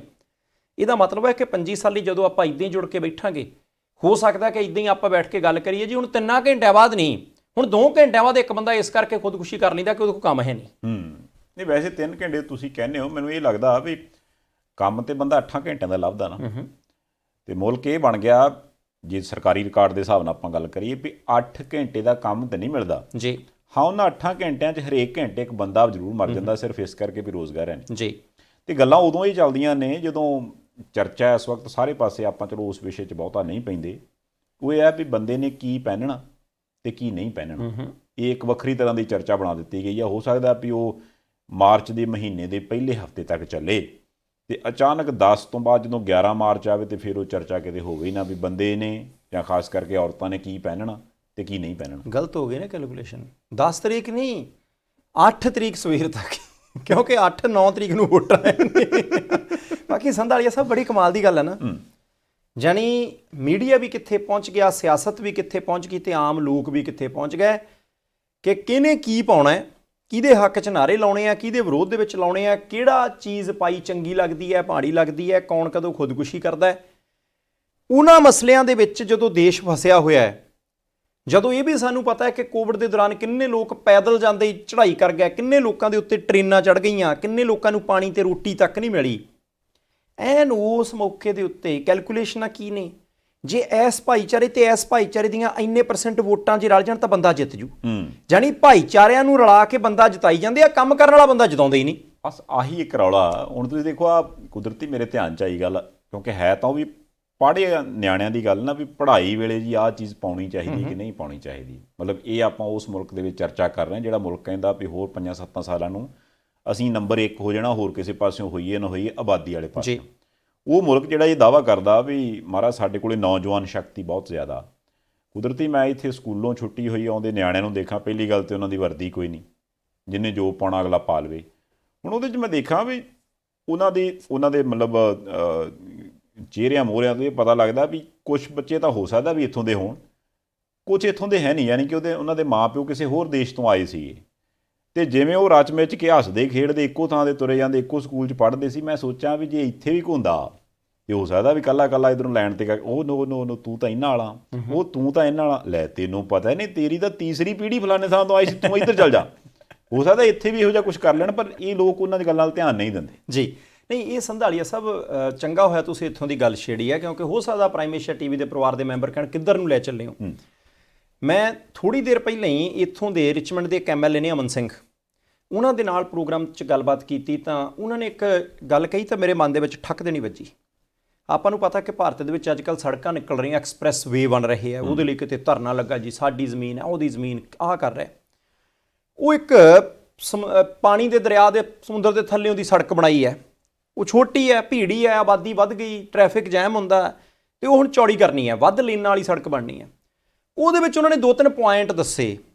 ਉਹ ਕਹਿੰਦੇ ਜੀ ਦੇਖੋ, ਅਸੀਂ ਲੋਕਾਂ ਦੇ ਨਾਲ ਗੱਲਬਾਤ ਕਰ ਰਹੇ ਹਾਂ ਜਿਹੜੇ ਇੱਥੋਂ ਦੇ ਮੂਲ ਨਿਵਾਸੀ ਨੇ, ਜਿਨ੍ਹਾਂ ਦਾ ਅਸਲ ਦੇ ਵਿੱਚ ਦੇਸ਼ ਹੈ, ਉਹਨਾਂ ਦੀ ਥੋੜ੍ਹੀ ਜਿਹੀ ਜ਼ਮੀਨ ਵੀ ਵੇਚਣੀ, ਅਸੀਂ ਉਹਨਾਂ ਨਾਲ ਗੱਲ ਕਰ ਰਹੇ ਹਾਂ, ਅਸੀਂ ਉਹਨਾਂ ਦੇ ਨਾਲ ਚਰਚਾ ਕਰ ਰਹੇ ਹਾਂ। ਜਾਣੀ ਉਹਨਾਂ ਨੂੰ ਪਹਿਲਾਂ ਉਹਨਾਂ ਨੇ ਸਹਿਮਤੀ ਦੇ ਰੂਪ ਦੇ ਵਿੱਚ ਨਾਲ ਲੈਣਾ ਤਾਂ ਜੋ ਕੱਲ੍ਹ ਨੂੰ ਰੌਲਾ ਨਾ ਪਵੇ। ਦੂਸਰੀ ਗੱਲ, ਉਹ ਸੜਕ ਦੇ ਉੱਤੇ ਅਜੇ ਤੱਕ ਸਾਈਕਲ ਚਲਾਉਣ ਦੇ ਲਈ ਵੱਖਰੀ ਲੇਨ ਨਹੀਂ ਹੈ, ਪੈਦਲ ਜਾਣ ਦੇ ਲਈ ਵੱਖਰੀ ਲੇਨ ਨਹੀਂ, ਇੱਥੇ ਬਹੁਤੇ ਥਾਵਾਂ 'ਤੇ ਹੈਗੀ ਹੈ। ਉਹ ਕਹਿੰਦੇ ਜੀ ਪੈਸੇ ਭਾਵੇਂ ਵੱਧ ਲੱਗ ਰਹੇ ਆ, ਪਰ ਅਸੀਂ ਪ੍ਰਬੰਧ ਕਰ ਰਹੇ ਹਾਂ ਕਿ ਉਹ ਜਿਹੜੀ ਹੁਣ ਸੜਕ ਬਣਨੀ ਆ ਉੱਤੇ ਸਾਈਕਲ ਚਲਾਉਣ ਵਾਲਿਆਂ ਦੀ ਵੱਖਰੀ ਲੇਨ ਹੋਏਗੀ, ਪੈਦਲ ਜਾਣ ਵਾਲਿਆਂ ਦੀ ਵੱਖਰੀ ਲੇਨ ਹੋਏਗੀ, ਕਿਉਂਕਿ ਵਾਤਾਵਰਣ ਦੇ ਲਈ ਇਹ ਬਹੁਤ ਜ਼ਰੂਰੀ ਹੈ। ਜੇ ਸਾਈਕਲ ਵਾਲਿਆਂ ਦੀ ਲੇਨ ਨਹੀਂ ਹੋਏਗੀ ਤਾਂ ਫਿਰ ਕਾਰ 'ਚ ਜਾਊ ਅਗਲਾ, ਜਿਹੜਾ ਸਾਈਕਲ 'ਤੇ ਜਾ ਸਕੇ, ਸੈਰ ਕੋਈ ਕਰ ਸਕੇ। ਅਤੇ ਆਪਾਂ ਸਾਰਿਆਂ ਨੂੰ ਪਤਾ ਹੈ ਕਿ ਜੀ ਇੱਥੋਂ ਦੇ ਸਿਆਸਤਦਾਨ, ਜਿੱਥੇ ਆਪਣੇ ਸਿਆਸਤਦਾਨ ਅਕਸਰ ਦੌਰਾ ਕਰਕੇ ਜਾਂਦੇ ਆ, ਇਹੀ ਸਿੱਖ ਲੈਣ ਕਿ ਇਹ ਕੋਈ ਵੀ ਕੰਮ ਕਰਦੇ ਆ ਸਭ ਤੋਂ ਪਹਿਲਾਂ ਵਾਤਾਵਰਣ ਨੂੰ ਧਿਆਨ 'ਚ ਰੱਖਦੇ ਆ, ਲੋਕਾਂ ਦੀ ਸਹਿਮਤੀ ਲੈਂਦੇ। ਇਹ ਨਹੀਂ ਕਿ ਪਹਿਲਾਂ ਇੱਕ ਵਾਰੀ ਕਿਸੇ ਨਾ ਕਿਸੇ ਨਿਯਮ ਦਾ ਕੜਾਸਾ ਮਾਰ ਦਿੱਤਾ, ਮੁੜ ਕੇ ਲੋਕ ਆ ਕੇ ਸੜਕਾਂ 'ਤੇ ਬਹਿ ਗਏ, ਫਿਰ ਸੋਚਿਆ ਕਿ ਭਾਈ ਇਹਦੇ ਪਲੱਸ ਮਾਈਨਸ ਕੀ ਨੇ। ਵੇਖੇ ਨਾ, ਬੰਦਾ ਸੋਚਦਾ ਵੀ ਯਾਰ ਇਹਨਾਂ ਮੁਲਕਾਂ ਦੇ ਵਿੱਚ 12-12 ਲੇਨ ਦੇ ਹਾਈਵੇ, 14-14 ਲੇਨ ਦੇ ਹਾਈਵੇ ਬਣਦੇ ਆ, ਤੇ ਭਾਰਤ 'ਚ ਕਿਉਂ ਨਹੀਂ? ਮੈਂ ਸੋਚਦਾ ਵੀ ਹੋ ਸਕਦਾ ਵੀ ਜਦੋਂ ਤੁਸੀਂ ਕਹਿੰਦਾ ਦੌਰਾ ਕਰਕੇ ਵੇਖ ਕੇ ਤੇ ਬੰਦੇ ਇੱਥੋਂ ਹੀ ਜਾਂਦੇ ਹਨ ਵੀ ਓਕੇ 1 2 3 4 5 7 8 ਓਕੇ 8 ਲੇਨ ਦਾ ਬਣਾਵਾਂਗੇ, ਉੱਥੇ ਜਾ ਕੇ ਪ੍ਰੋਜੈਕਟ 8 ਲੇਨ ਦਾ ਹੀ ਹੁੰਦਾ ਹੋਵੇ, ਜਦੋਂ ਬਣਦਾ ਫਿਰ 6 ਰਹਿ ਜਾਂਦੀਆਂ, ਕਿਉਂਕਿ ਇੱਕ ਦੋਵਾਂ ਸਾਈਡਾਂ ਤੋਂ ਛੱਕ ਜਾਂਦੇ ਆਪਾਂ। ਨਹੀਂ, ਆਹ ਫਿਰ ਗਲਤੀ ਹੋ ਗਈ ਤੁਹਾਡੇ ਤੋਂ, ਤੁਸੀਂ ਬਹੁਤ ਬਾਅਦ ਦੀ ਗੱਲ ਕਰਤੀ। ਇੱਥੇ ਬਹੁਤੀ ਵਾਰੀ ਕੀ ਹੁੰਦਾ ਹੈ, ਹੋ ਸਕਦਾ ਅਪਵਾਦ ਵੀ ਕੋਈ ਚੀਜ਼ ਹੋਵੇ ਕਿ ਭਾਈ ਕੋਈ ਸੜਕ ਬਣਨੀ ਆ, ਤੇ ਉਹ ਸਾਰਾ ਧਿਆਨ ਜਿਹੜੇ ਉੱਥੋਂ ਦੇ ਚੁਣੇ ਹੋਏ ਨੁਮਾਇੰਦੇ ਅਫਸਰਸ਼ਾਹੀ ਦਾ ਲੱਗਾ ਕਿ ਇਹਨੂੰ ਵੀ ਨੁਕਸਾਨ ਨਾ ਹੋਵੇ, ਵਾਤਾਵਰਣ ਨੂੰ ਨੁਕਸਾਨ ਨਾ, ਖੇਤੀ ਵਾਲੀ ਜ਼ਮੀਨ ਨੂੰ ਨੁਕਸਾਨ ਨਾ ਹੋਵੇ, ਸਾਰਾ ਧਿਆਨ ਇਹ 'ਤੇ ਲੱਗਾ। ਉੱਥੇ ਸਾਰਾ ਧਿਆਨ ਇਸੇ ਗੱਲ 'ਤੇ ਲੱਗਾ, ਅਜੇ ਨਾ ਕਿਸੇ ਨੂੰ ਦੱਸਿਓ ਜਿੱਥੋਂ ਦੀ ਸੜਕ ਨਿਕਲਣੀ ਆ, ਪਹਿਲਾਂ ਨੇੜਲੀਆਂ ਜ਼ਮੀਨਾਂ ਸਾਨੂੰ ਖਰੀਦ ਲੈਣ ਦਿਓ, ਫਿਰ ਮਹਿੰਗੀਆਂ ਤੁਹਾਨੂੰ ਵੇਚਾਂਗੇ, 4 ਪੈਸੇ ਆਉਣਗੇ, ਵਿੱਚੋਂ ਕੁਝ ਤੁਸੀਂ ਲੈ ਲਿਓ। ਉਦੋਂ ਬਾਅਦ ਜੇ ਇੱਥੇ ਤੇ ਕਲੋਨੀ ਕੱਟ ਕੇ ਵੇਚੋ ਨਾ ਕਰਾਂ, ਕਿਉਂਕਿ ਉਹਦੇ ਨਾਲ ਥੋੜ੍ਹੇ ਮਹਿੰਗੇ ਵੀ ਮਿਲ ਜਾਣੀਆਂ ਗੱਲ। ਤੇ ਜੇ ਕਿਸੇ ਨੂੰ ਭੁਲੇਖਾ ਕਿ ਇੱਦਾਂ ਨਹੀਂ ਹੁੰਦਾ, ਕਈ ਬੰਦੇ ਕਹਿੰਦੇ ਤੁਸੀਂ ਉੱਥੇ ਦੀ ਸਿਫਤਾਂ ਨਹੀਂ ਕਰਦੇ, ਜਲੰਧਰੋਂ ਹੁਸ਼ਿਆਰਪੁਰ ਤੋਂ ਚਿੰਤਪੁਰ ਨਹੀਂ ਇਤਿਹਾਸਕ ਥਾਂ, ਉੱਥੇ ਨੂੰ ਇੱਕ ਸੜਕ ਨਿਕਲਣੀ ਸੀ, ਉਹਦਾ ਬੜਾ ਰੌਲਾ ਪਿਆ ਸੀ ਕਿ ਭਾਈ ਉਹਦੇ ਆਲੇ ਦੁਆਲੇ ਪਹਿਲਾਂ ਹੀ ਇੱਕ ਇੱਟ ਰੱਖ ਕੇ ਜਿਹੜੀ ਜ਼ਮੀਨ ਐਗਰੀਕਲਚਰ ਵਾਲੀ ਸੀ ਉਹਨੂੰ ਰੈਜ਼ੀਡੈਂਸ਼ੀਅਲ ਬਣਾਤਾ, ਉਹਨੂੰ ਕਮਰਸ਼ੀਅਲ ਬਣਾਤਾ, ਉਹ ਬਣਾਤਾ, ਅਤੇ ਜਿਹੜੀ ਜ਼ਮੀਨ 6 ਮਹੀਨੇ ਪਹਿਲਾਂ 6 ਲੱਖ ਨੂੰ ਲੈ ਲਈ ਸੀ, ਉਹ ਮੁੜ ਕੇ 1.5 ਕਰੋੜ ਨੂੰ ਸਰਕਾਰ ਨੂੰ ਵੇਚਤੀ। ਨਹੀਂ, ਉਹ ਤਾਂ ਹੈ ਹੀ, ਉਹ ਚੇਂਜ ਆਫ ਲੈਂਡ ਯੂ ਹੁੰਦਾ, CLU। ਹਾਂਜੀ, ਇਹ ਮੈਂ ਨਾ ਵੀ ਕੋਈ ਰਿਕਾਰਡ ਜਾ ਕੇ ਫਰੋਲ ਲਵੇ ਵੀ ਜਿੰਨੀਆਂ ਸੜਕਾਂ ਪਿਛਲੇ ਸਮੇਂ ਦੇ ਵਿੱਚ ਚੌੜੀਆਂ ਹੋਈਆਂ, ਉਹਨਾਂ ਦੇ ਕਿੰਨੇ ਚਿਰ ਪਹਿਲਾਂ CLU ਚੇਂਜ ਹੋਏ ਸੀ, ਅਤੇ ਜਿਨ੍ਹਾਂ ਦੀਆਂ ਜ਼ਮੀਨਾਂ ਦੇ CLU ਚੇਂਜ ਹੋਏ ਉਹਨਾਂ ਦੇ ਵਿੱਚ ਕੋਈ ਮਾਤੜ ਉਹ ਬਾਪੂ ਜਿਹੜੇ ਬਾਪੂਆਂ ਦੇ ਕੋਲ CM ਸਾਹਿਬ ਤਾਸ਼ ਖੇਡ ਕੇ ਆਏ, ਉਹੋ ਜਿਹੀ ਤੇ ਨਹੀਂ ਕਿਸੇ ਦੀ CLU ਚੇਂਜ ਹੋਇਆ ਹੈ ਨਾ। ਉਹ ਫਿਰ ਕਿਹੜੇ ਬੰਦਿਆਂ ਨੂੰ ਪਹਿਲਾਂ ਪਤਾ ਲੱਗ ਜਾਂਦਾ ਵੀ ਇੱਧਰ ਦੀ ਕੁਛ ਨਾ ਕੁਛ ਲੰਘਣਾ ਹੀ, ਤੇ ਆਪਾਂ ਫਿਰ ਚੇਂਜ ਕਰ ਮੈਂ ਇਹ ਵੀ ਸੋਚਦਾ ਸੀ ਜਦੋਂ ਸਿੱਟਦੇ ਹੋਣੇ ਪੱਤਾ ਨਾਲ ਹੀ ਬੋਲਿਆ, ਬਾਪੂ ਅਜੇ ਇੰਨੀ ਤੈਨੂੰ ਪੈਨਸ਼ਨ ਮਿਲਦੀ ਆ, ਖਰਚ ਤਾਂ ਹੁੰਦੀ ਨਹੀਂ ਹੋਣੀ ਸਾਰੀ, ਖਰਚ ਤਾਂ ਥੋੜ੍ਹਾ ਹੀ ਆ, ਭਾਰਤ ਦੇ ਵਿੱਚ ਕਿਹੜਾ ਇੰਨੀ ਮਹਿੰਗਾਈ ਆ, ਬਾਕੀ ਪੈਸੇ ਵੀ ਕਿੱਥੇ ਰੱਖਦਾ ਹੀ, 500 ਚੋਂ 750 ਦੇ ਵਿੱਚੋਂ ਮਹੀਨੇ ਸਾਰੇ ਕੱਢ ਕੇ ਫਿਰ ਬਾਕੀ ਪੈਸੇ ਕਿੱਥੇ ਰੱਖਦੇ, ਥੋੜ੍ਹਾ ਜਿਹਾ ਦੇ ਦੇ, ਸਰਕਾਰ ਨੂੰ ਲੋੜ ਹੈ, ਤੇਰਾ ਹਿੱਸਾ ਵਾਲੀ ਸ਼ੇਅਰ ਬਾਜ਼ਾਰ ਦੇ ਵਿੱਚ ਲਾ ਦੀ। ਨਹੀਂ, ਪਾਉਣਾ ਤਾਂ ਚਾਹੀਦਾ, ਚਲੋ ਹੋ ਸਕਦਾ ਨਾਲ ਇੱਕ ਇੱਧਰਲੇ ਪਾਸੇ ਗੱਭਰੂ ਵੀ ਹੋਵੇ, ਹਾਂ ਵੀ ਆਕਾ 2500 ਰੁਪਈਆ ਬੇਰੁਜ਼ਗਾਰੀ ਭੱਤਾ ਤੈਨੂੰ ਦਿੱਤਾ, ਆਹ ਚੱਕ ਠੋਲੂ, ਤੂੰ 10-2500 ਰੁਪਈਆ ਹੋਵੇ ਕਿੱਥੇ ਰੱਖਦਾ ਹੀ, ਨਾਲ ਹੀ ਤੀਜੇ ਪਾਸੇ ਇੱਕ ਹੋਰ ਬੰਦਾ ਖੜਾ ਹੋਵੇ। ਤੁਹਾਨੂੰ ਤਾਂ ਫਿਰ ਪੱਕੇ ਘਰੇ ਹੀ ਦਿੱਤਾ ਹੋਣਾ, ਅੱਜ ਐਤਵਾਰ ਮੈਂ ਤਾਸ਼ ਖੇਲਣ ਡਿਆ ਆ, ਤੁਸੀਂ ਤਾਂ ਉਹ ਫਿਰ 36000 ਦੇ ਵਿੱਚ ਆਉਂਦੇ ਹੀ ਹੋਣੇ ਆ, ਦੱਸੋ ਫਿਰ ਕਿੱਦਾਂ ਹੀ। ਨਹੀਂ ਉਹ ਗੱਲ ਠੀਕ ਹੈ, ਕਾਰਨ ਪਤਾ ਕੀ ਹੈ, ਇਹ ਮੇਰੀ ਪੂਰੀ ਉਹਨਾਂ ਨਾਲ ਤਾਸ਼ ਨਹੀਂ ਖੇਡੀ ਨਾ, ਨਾਲ ਉਹ ਕ੍ਰਿਕਟ ਵੀ ਖੇਡਿਆ। ਉਹ ਕਹਿੰਦੇ ਮੁੰਡਿਓ ਦੇਖੋ ਕ੍ਰਿਕਟ ਆਪਾਂ ਖੇਡਣ ਲੱਗੇ ਆ, ਸਾਰੇ ਜਾਣੇ ਆਪੋ ਆਪਣੇ ਸਮਾਰਟਫੋਨ ਘਰੇ ਰੱਖੋ ਯਾਰ, ਇਹ ਨਾ ਐਵੇਂ ਗੇਂਦ ਗੂੰਦ ਵੱਜ ਕੇ ਟੁੱਟਣਾ, ਸਰਕਾਰ ਨੇ ਦਿੱਤੇ ਯਾਰ। ਕਿਤੇ ਗਲ ਨਹੀਂ ਪੈ ਗਿਆ ਉਹਨਾਂ ਦੇ ਕਿ ਤੁਸੀਂ ਆ ਕੇ ਤਾਂ ਖੇਤ 'ਚ ਹੀ ਖੇਡੀ ਜਾਂਦੇ ਆ, ਜਿਹੜੇ ਅਸੀਂ ਸਟੇਡੀਅਮ ਬਣਾਏ ਉੱਥੇ ਚੱਲੋ। ਹਾਂ ਆ ਨਹੀਂ ਚਲੋ ਅਸੀਂ ਨਹੀਂ ਆਂਦੇ ਵੀ ਉਹਨਾਂ ਨੇ ਚੰਨੀ ਸਾਹਿਬ ਨੇ ਕ੍ਰਿਕਟ ਕਿਉਂ ਖੇਡਿਆ, ਚੰਨੀ ਸਾਹਿਬ ਨੇ ਤਾਸ਼ ਕਿਉਂ ਖੇਡੀ, ਮੈਂ ਕਹਿੰਦਾ ਖੇਡਣ ਵਧੀਆ ਖੇਡਣੀ ਚਾਹੀਦੀ ਆ, ਖੇਡਣੀ ਚਾਹੀਦੀ ਆ। ਪਰ ਕਾਰਨ ਇਹ ਆ ਵੀ ਇਹ 5 ਸਾਲ ਬਾਅਦ ਹੀ ਖੇਡੀ ਜਾਂਦੀ ਹੈ, ਉਹ ਵੀ 5 ਮਿੰਟਾਂ ਦੇ ਲਈ ਜੀ। ਆਪਾਂ ਇਹੋ ਜਿਹੇ ਕੰਮ ਕਿਉਂ ਨਹੀਂ ਕਰਦੇ ਵੀ ਯਾਰ ਜਦੋਂ ਜੋ ਦਿਲ ਜਿਹਾ ਕਰੇ ਤੇ ਉਦੋਂ ਵੀ ਅੱਜ ਕਿੱਧਰ ਗਿਆ ਮੁੱਖ ਮੰਤਰੀ ਸਾਹਿਬ, ਉਹ ਸਿਕਿਉਰਿਟੀ ਵਾਲੇ ਰੱਖਣ ਯਾਰ ਪਤਾ ਨਹੀਂ ਲੋਈ ਲੈ ਕੇ ਨਿਕਲ ਗਿਆ ਹੀ ਤੇ ਅਸੀਂ ਮੁੜ ਕੇ ਡੀਕਣ ਡਿਆ ਵੀ ਕਿੱਥੇ ਆ, ਫਿਰ ਉਧਰੋਂ ਕੋਈ ਸਾਈਕਲ ਤੇ ਬੰਦਾ ਆਵੇ, ਉਹ ਕਿਹਨੂੰ ਡੀਕਦੇ ਹੈਗਾ ਮੁੱਖ ਮੰਤਰੀ, ਯਾਰ ਘੰਟਾ ਹੋ ਗਿਆ ਉੱਥੇ ਬੋਰਡ ਥੱਲੇ ਤਾਸ਼ ਖੇਡਣ ਡਿਆ, ਬੰਦਾ ਲੈ ਕੇ ਆਓ ਯਾਰ ਕੋਈ ਕੰਮ। ਮੈਨੂੰ ਨਾ ਐ ਮਹਿਸੂਸ ਹੋਇਆ ਸੰਧਾਲੀਆ ਸਾਹਿਬ, ਜਦੋਂ ਚੰਨੀ ਸਾਹਿਬ ਦੀ ਮੁੱਖ ਮੰਤਰੀ ਸਾਹਿਬ ਦੀਆਂ ਵੀਡੀਓ ਚੱਲੀਆਂ ਨਾ, ਮੈਂ ਪਹਿਲੀ ਵਾਰੀ ਮੈਨੂੰ ਐ ਲੱਗਾ ਕਿ ਮੇਰੇ ਭਰਾ ਨਾਲ ਧੱਕਾ ਹੋਇਆ। ਪਤਾ ਕਿਉਂ ਲੱਗਾ? ਤੁਸੀਂ ਵੀ ਤਾਂ ਕੱਲ ਨਹਾ ਕੇ ਆਪਣਾ ਤੌਲੀਆ ਸੁੱਕਣਾ ਪਾਇਆ ਹੀ ਆ, ਤੁਹਾਡੀ ਵੀਡੀਓ ਬਣਾ ਕੇ ਪਾਈ ਨਹੀਂ। ਤੁਸੀਂ ਦੇਖਿਆ ਹੋਣਾ, ਮੈਂ ਵੀ ਤਾਂ ਕੱਲ ਜਦੋਂ ਤੁਰਨ ਲੱਗਾ ਮੈਂ ਕੱਪੜਾ ਮਾਰਿਆ ਹੀ ਆ ਸਾਈਕਲ ਦੇ ਉੱਤੇ, ਮੇਰੀ ਕਿਸੇ ਨੇ ਵੀਡੀਓ ਬਣਾਈ ਨਹੀਂ। ਆਹੋ ਨਹੀਂ ਇਹੀ ਤੇ ਗੱਲਾਂ ਨੋਟ ਕਰਨਾ ਵੈਸੇ ਗੱਲ ਨਹੀਂ, ਪਰ ਵੈਸੇ ਇੱਕ ਗੱਲ ਹੈ ਜੀ, ਆਪਾਂ ਚਲੋ ਇਹਦੀ ਵੀ ਚਰਚਾ ਕਰ ਲੈਂਦੇ ਹਾਂ। ਹੁਣ ਕਹਿੰਦੇ ਵੀ ਮਾਲਵੇ ਵਾਲੇ ਪਾਸੇ ਨੂੰ ਗਏ ਆ, ਜਿਨ੍ਹਾਂ ਦੋਵਾਂ ਪਿੰਡਾਂ ਦੇ ਵਿੱਚ ਮੁੱਖ ਮੰਤਰੀ ਸਾਹਿਬ ਨੇ ਇਹ ਦੋਵੇਂ ਕੰਮ ਕੀਤੇ, ਥੋੜਾ ਜਿਹਾ 5-4 ਬਾਲਾਂ ਵਾਲਾ ਬੈਟ ਬੱਲਾ ਤੇ 3-4 ਪੱਤੇ ਸੁੱਟਣ ਵਾਲੀ ਤਾਸ਼ ਜਿਹੜੀ ਉਹਨਾਂ ਨੇ ਖੇਡੀ। ਅਸਲ ਦੇ ਵਿੱਚ ਕਹਿੰਦੇ ਵੀ ਉੱਥੇ ਵਿਰੋਧ ਹੋਇਆ ਸੀ ਤੇ ਵਿਰੋਧ ਦੀ ਵੀਡੀਓ ਜ਼ਿਆਦਾ ਵੱਡੀ ਬਣ ਗਈ ਸੀ, ਤੇ ਉਹ ਜਿਹੜੀ ਵੀਡੀਓ ਸੀਗੀ ਜਾਂ ਤੇ ਉਹਦੀ ਖਬਰ ਲੱਗਣੀ ਸੀ ਜਾਂ ਤਾਸ਼ ਦੀ ਤੇ ਬੈਟ ਬੱਲੇ ਦੀ ਲੱਗਣੀ, ਇਸ ਕਰਕੇ ਕਹਿੰਦੇ ਆ ਵੀ ਤਾਸ਼ ਤੇ ਬੈਟ ਬੱਲੇ ਦੀ ਖਬਰ ਵੱਡੀ ਹੋ ਗਈ ਜੀ, ਤੇ ਵਿਰੋਧ ਦੀ ਖਬਰ ਕਿਸੇ ਨੇ ਕੀਤੀ ਨਹੀਂ। ਨਹੀਂ, ਇਹ ਤਾਂ ਬਹੁਤ ਕਮਾਲ ਦੀ ਗੱਲ ਹੈ। ਕੱਲ ਵੀ ਇੱਕ ਖਬਰ ਆਈ ਸੀ, ਕਹਿੰਦੇ ਜੀ ਉਹਨਾਂ ਨੇ ਨਾ ਫਿਰ ਰੋਕਾਂ ਟੱਪ ਕੇ ਉਹ ਲੋਕਾਂ 'ਚ ਜਾ ਵੜੇ। ਮੈਨੂੰ ਉਹਨਾਂ ਦੇ ਫਿਰ 111 ਦਿਨ 'ਚ ਤੇ ਬੰਦੇ ਵਧੀਆ ਨੇ ਚੰਨੀ ਸਾਹਿਬ, ਕਿੰਨੀ ਯਾਰੀ, ਕਿਤੇ ਉਹਨਾਂ ਦੇ ਖਰੜ, ਕਿਤੇ ਮਰਿੰਡੇ, ਕਿਤੇ ਸ਼੍ਰੀ ਚਮਕੌਰ ਸਾਹਿਬ, ਕਿਤੇ ਮੁਹਾਲੀ, ਚੰਡੀਗੜ੍ਹ, ਬੇਰੁਜ਼ਗਾਰ ਕੱਚੇ ਕੰਮ, ਉਹਨਾਂ ਨੇ ਕਿੰਨੀ ਵਾਰੀ ਰੋਕਾਂ ਟੱਪੀਆਂ। ਇੱਥੇ ਰੋਕਾਂ ਟੱਪ ਕੇ ਚੰਨੀ ਸਾਹਿਬ ਜਦੋਂ ਮੁੱਖ ਮੰਤਰੀ ਸਾਹਿਬ ਲੋਕਾਂ 'ਚ ਗਏ, ਉੱਥੇ ਹਾਰ ਪੈ ਸੈਲਫੀਆਂ ਲਾਈਆਂ, ਉਹ ਰੋਕਾਂ ਟੱਪ ਕੇ ਅੱਗੇ ਜਾਂਦੇ ਉਹਦੇ ਡਾਂਗ ਪੈਂਦੀ ਸੀ। ਨਹੀਂ ਫਰਕ ਤੇ ਇੰਨਾ ਹੀ ਆ, ਗੱਲ ਸਿਰਫ ਰੋਕ ਦੀ ਹੈ। ਇੱਧਰੋਂ ਬੰਦਾ ਉੱਧਰ ਨੂੰ ਰੋਕ ਟੱਪਦਾ ਤੇ ਡਾਂਗ, ਉਧਰੋਂ ਬੰਦਾ ਉਧਰ ਨੂੰ ਰੋਕ ਟੱਪਦਾ ਤੇ ਹਾਰ ਨੇ। ਬਸ ਚਲੋ ਇਹ ਫਰਕ ਹੈਗਾ ਸਿਆਸਤ ਦਾ। ਚਲੋ ਜੇ ਆਪਾਂ ਗੱਲ ਇਹ ਤੋਰ ਹੀ ਲਈਏ ਤੇ ਆਪਾਂ ਹੁਣ ਇੱਧਰੋਂ ਸ਼ੁਰੂ ਹੋ ਜਾਂਦੇ ਹਾਂ। ਚੰਨੀ ਸਾਹਿਬ ਦੇਖੋ ਪ੍ਰਚਾਰ ਕਰਨ ਲੱਗ ਪਏ, ਉਹ ਕਹਿੰਦੇ ਵੀ ਕਾਰਨ ਇਹ ਵੀ ਮੈਂ ਤੇ ਸ਼ੁਰੂ ਤੋਂ ਚਾਹੁੰਦਾ ਵੀ ਮਾਲਵੇ 'ਚ ਆਵਾਂ, ਕਿਉਂਕਿ ਪਾਰਟੀ ਵੀ ਚਾਹੁੰਦੀ ਸੀ ਵੀ ਮਾਲਵੇ 'ਚ ਮਜ਼ਬੂਤ ਕਰਨੀ ਹੈ ਕਾਂਗਰਸ ਜੀ। ਹੁਣ ਜਦੋਂ ਸੀਐਮ ਫੇਸ ਕਹਿੰਦੇ ਮਾਲਵੇ 'ਚ ਹੋਊਗਾ ਤੇ ਫਿਰ ਤੁਸੀਂ ਆਪ ਦੇਖੋਗੇ ਵੀ ਲੜਾਈ ਕਿੰਨੀ ਹੋਣੀ ਆ, ਤੇ ਮਾਲਵਾ ਪਛੜ ਗਿਆ, ਨਹੀਂ ਵਿਕਾਸ ਕੀਤਾ ਕਿਸੇ ਨੇ। ਹੁਣ ਪਤਾ ਨਹੀਂ ਇਹ ਗੱਲ ਕਰਦਿਆਂ ਉਹ ਭੁੱਲ ਕਿਉਂ ਜਾਂਦੇ ਵੀ ਪਿਰਮਲ ਸਿੰਘ ਖਾਲਸਾ ਮਹਾਰਾਜ ਤੁਹਾਡਾ ਹੀ ਆਉਣ, ਉਹਨੂੰ ਪੁੱਛੋ ਵੀ ਕਿਉਂ ਨਹੀਂ ਕੀਤਾ ਵਿਕਾਸ, ਹੈ ਨਾ, ਕਿਉਂਕਿ ਲੋਕ ਤਾਂ ਆਖੀ ਜਾਂਦੇ ਵੀ ਤਾਂ ਆਪਣਾ ਵਿਕਾਸ ਹੋ ਗਿਆ, ਲੋਕਾਂ ਦਾ ਕਿਉਂ ਨਹੀਂ ਹੋਇਆ। ਪਰ ਚਲੋ ਜੇ ਉਹ ਕਹਿੰਦੇ ਤਾਂ ਆਪਾਂ ਮੰਨ ਲੈਂਦੇ ਉਹਨਾਂ ਦੀ ਗੱਲ। ਹੁਣ ਉਹਦੇ 'ਤੇ ਗੱਲਾਂ ਬਾਤਾਂ ਕਰਦੇ ਹਾਂ, ਫਿਰ ਗੱਲ ਕਿਸੇ ਨੇ ਪੁੱਛ ਲਈ, ਉਹ ਕਹਿੰਦੇ ਮਹਾਰਾਜ ਤੁਸੀਂ ਤਾਂ ਕਹਿੰਦੇ ਵੀ ਗਰੀਬ ਭਗਵੰਤ ਮਾਨ ਹੋਣੀ ਦੇ 170 ਕਰੋੜ ਦਾ ਮਾਰ, ਉਹ ਤੇ ਅਨਪੜ੍ਹਿਆ, 12 ਜਮਾਤਾਂ ਪਾਸ, 12ਵੀਂ ਵੀ 3 ਰਾਂ ਉਹਨੇ ਪਾਸ ਕੀਤੀ, 1.69 ਲਿਖਿਆ ਹੈ ਤੇ ਉਹਨੂੰ 169 ਪੜ੍ਹੀ ਜਾਂਦਾ। ਹੁਣ ਦੱਸੋ ਮੈਂ ਥੋੜ੍ਹਾ ਉਹਨੂੰ ਸਮਝਾਉਣਾ। ਨਹੀਂ ਜੋ ਚੰਨੀ ਸਾਹਿਬ ਨੇ ਨਾ ਸਾਰੇ ਭੁਲੇਖੇ ਦੂਰ ਕਰ ਦਿੱਤੇ ਕਿ 2.25 ਕਰੋੜ ਹੀ ਸੀ। ਹਾਂ, 2.25 ਕਰੋੜ ਨਹੀਂ ਬਣਦਾ, ਉਹ ਚੋਂ ਹੀ ਘਟਦੇ ਨੇ। ਮੰਨ ਲਓ 2.25 ਕਰੋੜ, 1.5 ਕਰੋੜ ਬਣਦਾ, ਠੀਕ ਹੈ ਜੀ। ਕਹਿੰਦੇ 1.5 ਕਰੋੜ ਹੀ ਸੀ, ਉਹਨੂੰ 150 ਕਰੋੜ ਦੱਸੀ ਗਿਆ ਜਾਂ 2.25 ਕਰੋੜ ਦੱਸੀ ਗਿਆ।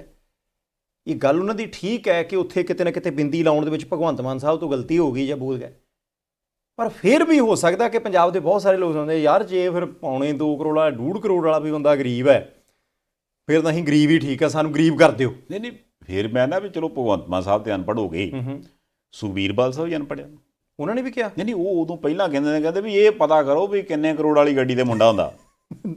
ਉਹ ਜਿੰਨੇ ਕਰੋੜ ਵਾਲੀ ਤੇ ਕਹਿੰਦੇ ਉਹ ਇਸ ਕੁੱਲ ਸੰਪਤੀ ਤੋਂ ਵੱਧ ਦੀ ਗੱਡੀ ਕਹੀ ਜਾਂਦੇ ਹੁੰਦੇ ਆ। ਮਤਲਬ ਜਿੰਨੇ ਕਰੋੜ ਵਾਲੀ ਗੱਡੀ ਤੇ ਸੁਖਬੀਰ ਬਾਦਲ ਸਾਹਿਬ ਦੱਸਦੇ ਵੀ ਕਾਕਾ ਫਿਰਦਾ, ਉਹਦੇ ਹਿਸਾਬ ਨਾਲ ਤੇ ਫਿਰ ਭਾਈ ਸਾਹਿਬ ਉਹ ਗੱਡੀ ਪਤਾ ਕਰੋ ਵੀ ਕਿੱਥੋਂ ਆ ਗਈ, ਕਿਉਂਕਿ ਕੁੱਲ ਸੰਪਤੀ ਜਦੋਂ ਇੰਨੀ ਨਹੀਂ ਹੈਗੀ ਤੇ ਫਿਰ ਗੱਡੀ ਇੱਦਾਂ ਦੀ ਕਿੱਦਾਂ ਆ ਗਈ। ਨਹੀਂ ਉਹ ਤਾਂ ਸੁਖਬੀਰ ਸਿੰਘ ਬਾਦਲ ਸਾਹਿਬ ਪੁੱਛਣ, ਜਾਂ ਮੈਂ ਕਹਿੰਦਾ ਕਿ ਚੰਨੀ ਸਾਹਿਬ ਮਾਨਹਾਨੀ ਦਾ ਕੇਸ ਕਰ ਦਿਓ ਸੁਖਬੀਰ ਸਿੰਘ ਬਾਦਲ ਤੇ।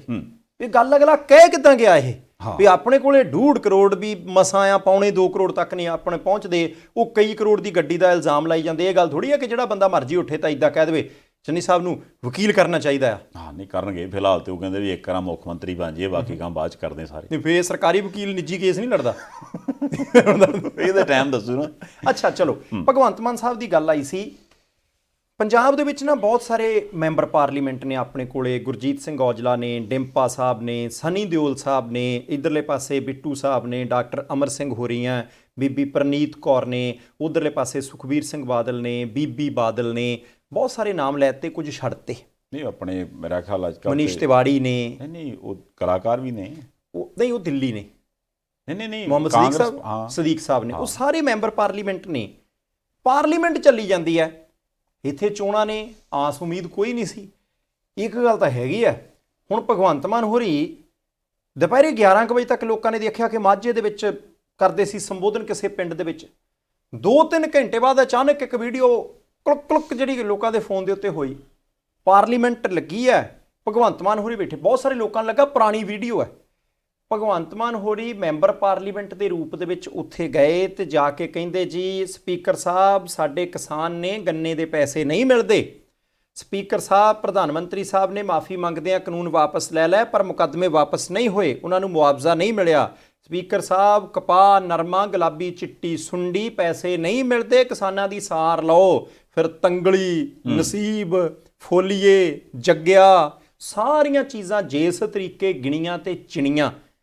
ਸੰਧਾਲੀਆ ਸਾਹਿਬ, ਹੋ ਸਕਦਾ ਕਿ ਅੱਜ ਸਾਰੇ ਹੀ ਮੈਂਬਰ ਪਾਰਲੀਮੈਂਟ ਬਾਕੀ ਉੱਥੇ ਪਹੁੰਚ ਜਾਣ, ਪਰ ਨਾ ਤਾਂ ਇਸ ਸੈਸ਼ਨ ਦੇ ਵਿੱਚ ਕੋਈ ਰਾਜ ਸਭਾ ਦਾ ਮੈਂਬਰ ਤੇ ਕੋਈ ਲੋਕ ਸਭਾ ਦਾ। ਹੋ ਸਕਦਾ ਕੰਮ ਸਿਆਸੀ ਹੋਵੇ, ਪਰ ਬੰਦਾ ਛਾਲ ਮਾਰ ਕੇ ਬੋਲਿਆ। ਨਹੀਂ ਬੋਲਿਆ। ਖੈਰ ਇਸ ਵੀਡੀਓ ਦੇ ਨਾਲ ਇੱਕ ਆਡੀਓ ਵੀ ਤੀ ਵਾਇਰਲ ਹੈਗੀ ਹੈ ਨਾ। ਹੁਣ ਆਡੀਓ ਦੇ ਵਿੱਚ ਉਹ ਗੱਲਬਾਤ ਕਰਦੇ ਕਿਸੇ ਬੰਦੇ ਦੇ ਨਾਲ, ਐਂਡ ਗੱਲਬਾਤ ਤੋਂ ਇਦਾਂ ਲੱਗਦਾ ਵੀ ਜਿੱਦਾਂ ਉਹ ਬੰਦੇ ਭਗਵੰਤ ਮਾਨ ਨੂੰ ਰਾਹ 'ਚ ਮਿਲੇ ਹੋਣਗੇ, ਕਹਿੰਦੇ ਵੀ ਮਾਨ ਸਾਹਿਬ ਅਸੀਂ ਮਾਰੇ ਗਏ, ਮਾਰਾ ਵੀ ਸਾਨੂੰ ਤਾਂ ਪੈਸੇ ਵੀ ਨਹੀਂ ਮਿਲ ਰਹੇ, ਸਾਲ ਦੀ ਫਸਲ ਆ, ਤੇ ਜੇ ਹੁਣ ਪੈਸੇ ਹੀ ਨਾ ਮਿਲੇ ਤੇ ਅਸੀਂ ਦੱਸੋ ਵੀ ਹੋਰ ਖੁਦਕੁਸ਼ੀ ਨਹੀਂ ਕਰਾਂਗੇ ਤੇ ਹੋਰ ਕੀ ਕਰਾਂਗੇ। ਹੁਣ ਮਾਨ ਸਾਹਿਬ ਦਾ ਜਿਹੜਾ ਉਹਦੇ ਵਿੱਚ ਇਹ ਸ਼ਬਦ ਸੀ ਵੀ ਯਾਰ ਮੈਨੂੰ ਬੜਾ ਬੁਰਾ ਲੱਗਾ, ਤੁਹਾਡੀਆਂ ਅੱਖਾਂ 'ਚ ਅੱਥਰੂ ਸੀਗੇ, ਮੈਂ ਛੱਡਿਆ ਹੁਣ ਅੱਜ ਪ੍ਰਚਾਰ ਪ੍ਰਚੂਰ, ਮੈਂ ਉੱਥੇ ਜਾ ਕੇ ਗੱਲ ਕਰੂੰ ਤੁਹਾਡੀ। ਹੁਣ ਆਪਾਂ ਨਹੀਂ ਹੋ ਸਕਦਾ ਲੋਕ ਇਹਨੂੰ ਵੀ ਕਹਿਣ ਵੀ ਚੋਣ ਸਟੰਟ ਹੈ, ਜੇ ਆ ਉਹ ਆ, ਪਰ ਜੇ ਸੱਚੀ ਲੋਕਾਂ ਦੀਆਂ ਅੱਖਾਂ 'ਚ ਅੱਥਰੂ ਸੀਗੇ, ਉਹਨਾਂ ਨੇ ਜਾ ਕੇ ਐਮਪੀ ਨੂੰ ਕਿਹਾ ਵੀ ਮਹਾਰਾਜ ਅਸੀਂ ਮਾਰੇ ਗਏ, ਤੇ ਐਮਪੀ ਨੇ ਸੋਚਿਆ ਵੀ ਯਾਰ ਮੁੱਖ ਮੰਤਰੀ ਦਾ ਮੈਂ ਪਤਾ ਨਹੀਂ ਕੱਲ੍ਹ ਨੂੰ ਬਣਨਾ ਨਹੀਂ ਬਣਨਾ, ਅੱਜ ਮੈਂ ਐਮਪੀ ਹੈਗਾ, ਮੈਂ ਕੰਮ ਇਹ ਨਿਬੇੜਿਆ ਵਾਂ। ਇਹਦੋਂ ਗੱਲੋਂ ਤਾਂ ਸ਼ਾਬਾਸ਼ੀ ਦੇਣੀ ਬਣਦੀ ਹੈ। ਨਹੀਂ 100% ਬਣਦੀ ਹੈ। ਸੰਧਾਲੀਆ ਸਾਹਿਬ, ਮੈਂ ਇੱਕ ਹੋਰ ਕਹਿਣਾ, ਸਾਨੂੰ ਨਹੀਂ ਪਤਾ ਕਿ ਚੋਣਾਂ ਦਾ ਨਤੀਜਾ ਕੀ ਹੋਣਾ ਹੈ, ਪਰ ਇਹ ਵੀ ਹੋ ਸਕਦਾ ਹੈ ਜੇ ਚੋਣਾਂ ਦਾ ਨਤੀਜਾ ਕਿਤੇ ਉੱਦਾਂ ਦਾ ਹੋਇਆ ਤੇ ਹੋ ਸਕਦਾ ਭਗਵੰਤ ਮਾਨ ਦੀ ਪਾਰਲੀਮੈਂਟ ਦੇ ਵਿੱਚ ਇਸ ਸੈਸ਼ਨ ਦੀ ਕੀ ਇਸ 5 ਸਾਲਾਂ ਦੀ ਪਾਰਲੀਮੈਂਟ ਦੀ ਆਖਰੀ ਤਸਵੀਰ ਹੋਵੇ। ਇਹ ਵੀ ਹੋ ਸਕਦਾ। ਗੱਲ ਹੀ ਕਰਦਾ ਮੈਂ, ਬੰਦਾ ਇਹ ਗੱਲ ਵੀ ਕਰ ਸਕਦਾ ਵੀ ਤੁਸੀਂ ਇਹ ਨੋਟ ਕਰ ਲਿਓ ਵੀ ਮੈਂ ਆਖਰੀ ਵਾਰ ਵੀ ਕਿਹਦੇ ਬਾਰੇ ਬੋਲ ਕੇ ਆਇਆ ਸੀ। 10 ਦਿਨ ਰਹਿੰਦੇ ਵਿਧਾਨ ਸਭਾ। ਅਸੀਂ ਫਿਰ ਬੇਨਤੀ ਕਰਦੇ ਹਾਂ ਬਾਕੀ ਸਾਰੇ ਮੈਂਬਰ ਪਾਰਲੀਮੈਂਟ ਵੀ ਜਾਓ, ਅਸੀਂ ਕੱਲ੍ਹ ਨੂੰ ਤੁਹਾਡੀਆਂ ਵੀ ਇੱਦਾਂ ਗੱਲਾਂ ਕਰਾਂਗੇ। ਹਾਂ, ਬਾਕੀ ਸੰਧਾਲੀਆ ਸਾਹਿਬ ਇੱਕ ਗੱਲ ਹੈਗੀ ਹੈ, ਭਗਵੰਤ ਮਾਨ ਨੂੰ ਇਹ ਜਿਹੜੀਆਂ 4 ਗੱਲਾਂ ਉਹਨਾਂ ਨੇ ਕੀਤੀਆਂ ਉਹਦੇ ਵਿੱਚੋਂ 3 ਪੰਜਾਬ ਨਾਲ ਸੰਬੰਧਿਤ ਨੇ, ਉਹਨੂੰ ਕਰਨ ਦਾ ਮੌਕਾ ਹੀ ਨਹੀਂ ਸੀ ਦੇਣਾ ਚਾਹੀਦਾ। ਗੰਨੇ ਦੇ ਪੈਸੇ ਕਿਉਂ ਲੇਟ ਹੋ ਜਾਣ? ਗੰਨੇ ਦੇ ਪੈਸਿਆਂ ਦੇ ਵਿੱਚ ਕੇਂਦਰ ਸਰਕਾਰ ਦਾ ਕੋਈ ਲੈਣਾ ਦੇਣਾ ਨਹੀਂ, ਜਾਂ ਪੈਸੇ ਮਿਲਣੇ ਦੇਣੇ ਹੁੰਦੇ ਆ, ਜਾਂ ਜੇ ਸਰਕਾਰ ਨੇ ਕਿਹਾ ਹੁੰਦਾ ਕਿ ਇੰਨੇ ਪੈਸੇ ਅਸੀਂ ਦੇਵਾਂਗੇ ਪ੍ਰਤੀ ਕੁਇੰਟਲ, ਜਾਂ ਉਹ ਸੂਬੇ ਦੀ ਸਰਕਾਰ ਨੇ ਦੇਣੇ ਹੁੰਦੇ ਆ। ਸਰਕਾਰ ਦੇ ਵਿੱਚ ਪਿਛਲੇ 20 ਸਾਲਾਂ 'ਚ ਜਾਂ ਬਹੁਤਾ ਸਮਾਂ ਕੈਪਟਨ ਸਾਹਿਬ ਰਹੇ ਆ, ਬਾਦਲ ਸਾਹਿਬ ਰਹੇ ਆ, ਜਾਂ 111 ਦਿਨ ਚੰਨੀ ਸਾਹਿਬ ਰਹੇ ਆ। ਉਹਨਾਂ ਨੂੰ ਬੋਲਣ ਦਾ ਮੌਕਾ ਹੀ ਕਿਉਂ ਦਿੱਤਾ? ਦੂਸਰੀ ਗੱਲ, ਨਰਮੇ ਦੇ ਮੁਆਵਜ਼ੇ ਦੀ ਗੱਲ ਹੈ, ਸਪਰੇਹਾਂ ਦੀ ਗੱਲ ਹੈ, ਉਹ ਵੀ ਪੰਜਾਬ ਦੇ ਸਿਰ ਹੈ, ਉਹ ਵੀ ਕੇਂਦਰ ਦੇ ਸਿਰ ਨਹੀਂ। ਸੋ ਕਿਤੇ ਨਾ ਕਿਤੇ ਰੌਲਾ ਇਹ ਨਹੀਂ ਕਿ ਆਮ ਆਦਮੀ ਪਾਰਟੀ ਵਾਲੇ ਕੀ ਕਰ ਰਹੇ ਆ, ਰੌਲਾ ਇਹ ਹੈ ਕਿ ਤੁਸੀਂ ਆਮ ਆਦਮੀ ਪਾਰਟੀ ਵਾਲਿਆਂ ਨੂੰ ਕੁਝ ਕਰਨ ਦਾ ਮੌਕਾ ਹੀ ਕਿਉਂ ਦੇ ਰਹੇ ਹੋ। ਨਹੀਂ ਮੁਸ਼ਕਿਲ ਪਤਾ ਕੀ ਬਣ ਗਈ ਹੁਣ? ਮੁਸ਼ਕਿਲ ਇਹ ਬਣ ਗਈ ਆ ਕਿ ਵੀ ਇਹ ਚਰਚਾ ਆਪਾਂ ਨਹੀਂ ਕਹਿੰਦੇ, ਆਮ ਆਦਮੀ ਪਾਰਟੀ ਵਾਲੇ ਆਂਦੇ ਆ ਵੀ ਜੋ ਇਹਨਾਂ ਨੇ 17 'ਚ ਕੀਤਾ ਉਹ ਇਹਨਾਂ ਨੇ ਹੁਣ ਕਰਨਾ। ਵੀ ਪਿਛਲੀ ਵਾਰਾਂ ਵੀ ਰਲ ਗਏ ਸੀ ਵੀ ਵੀਰ ਤੂੰ ਆ ਜੀ ਭਾਵੇਂ ਮੈਂ ਆ ਜਾ, ਇਹ ਨਾ ਆ ਜਾਣ।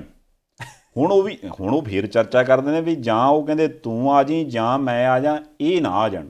ਹੁਣ ਧਿਰਾਂ ਵੀ ਅੱਗੇ ਨਾਲੋਂ ਜ਼ਿਆਦਾ ਨੇ, ਉਹ ਕਹਿੰਦੇ ਵੀ ਤੂੰ ਆ ਜੀ ਤੇ ਭਾਵੇਂ ਤੂੰ ਆ ਜੀ, ਇਹ ਨਾ ਆ ਜਾਣ।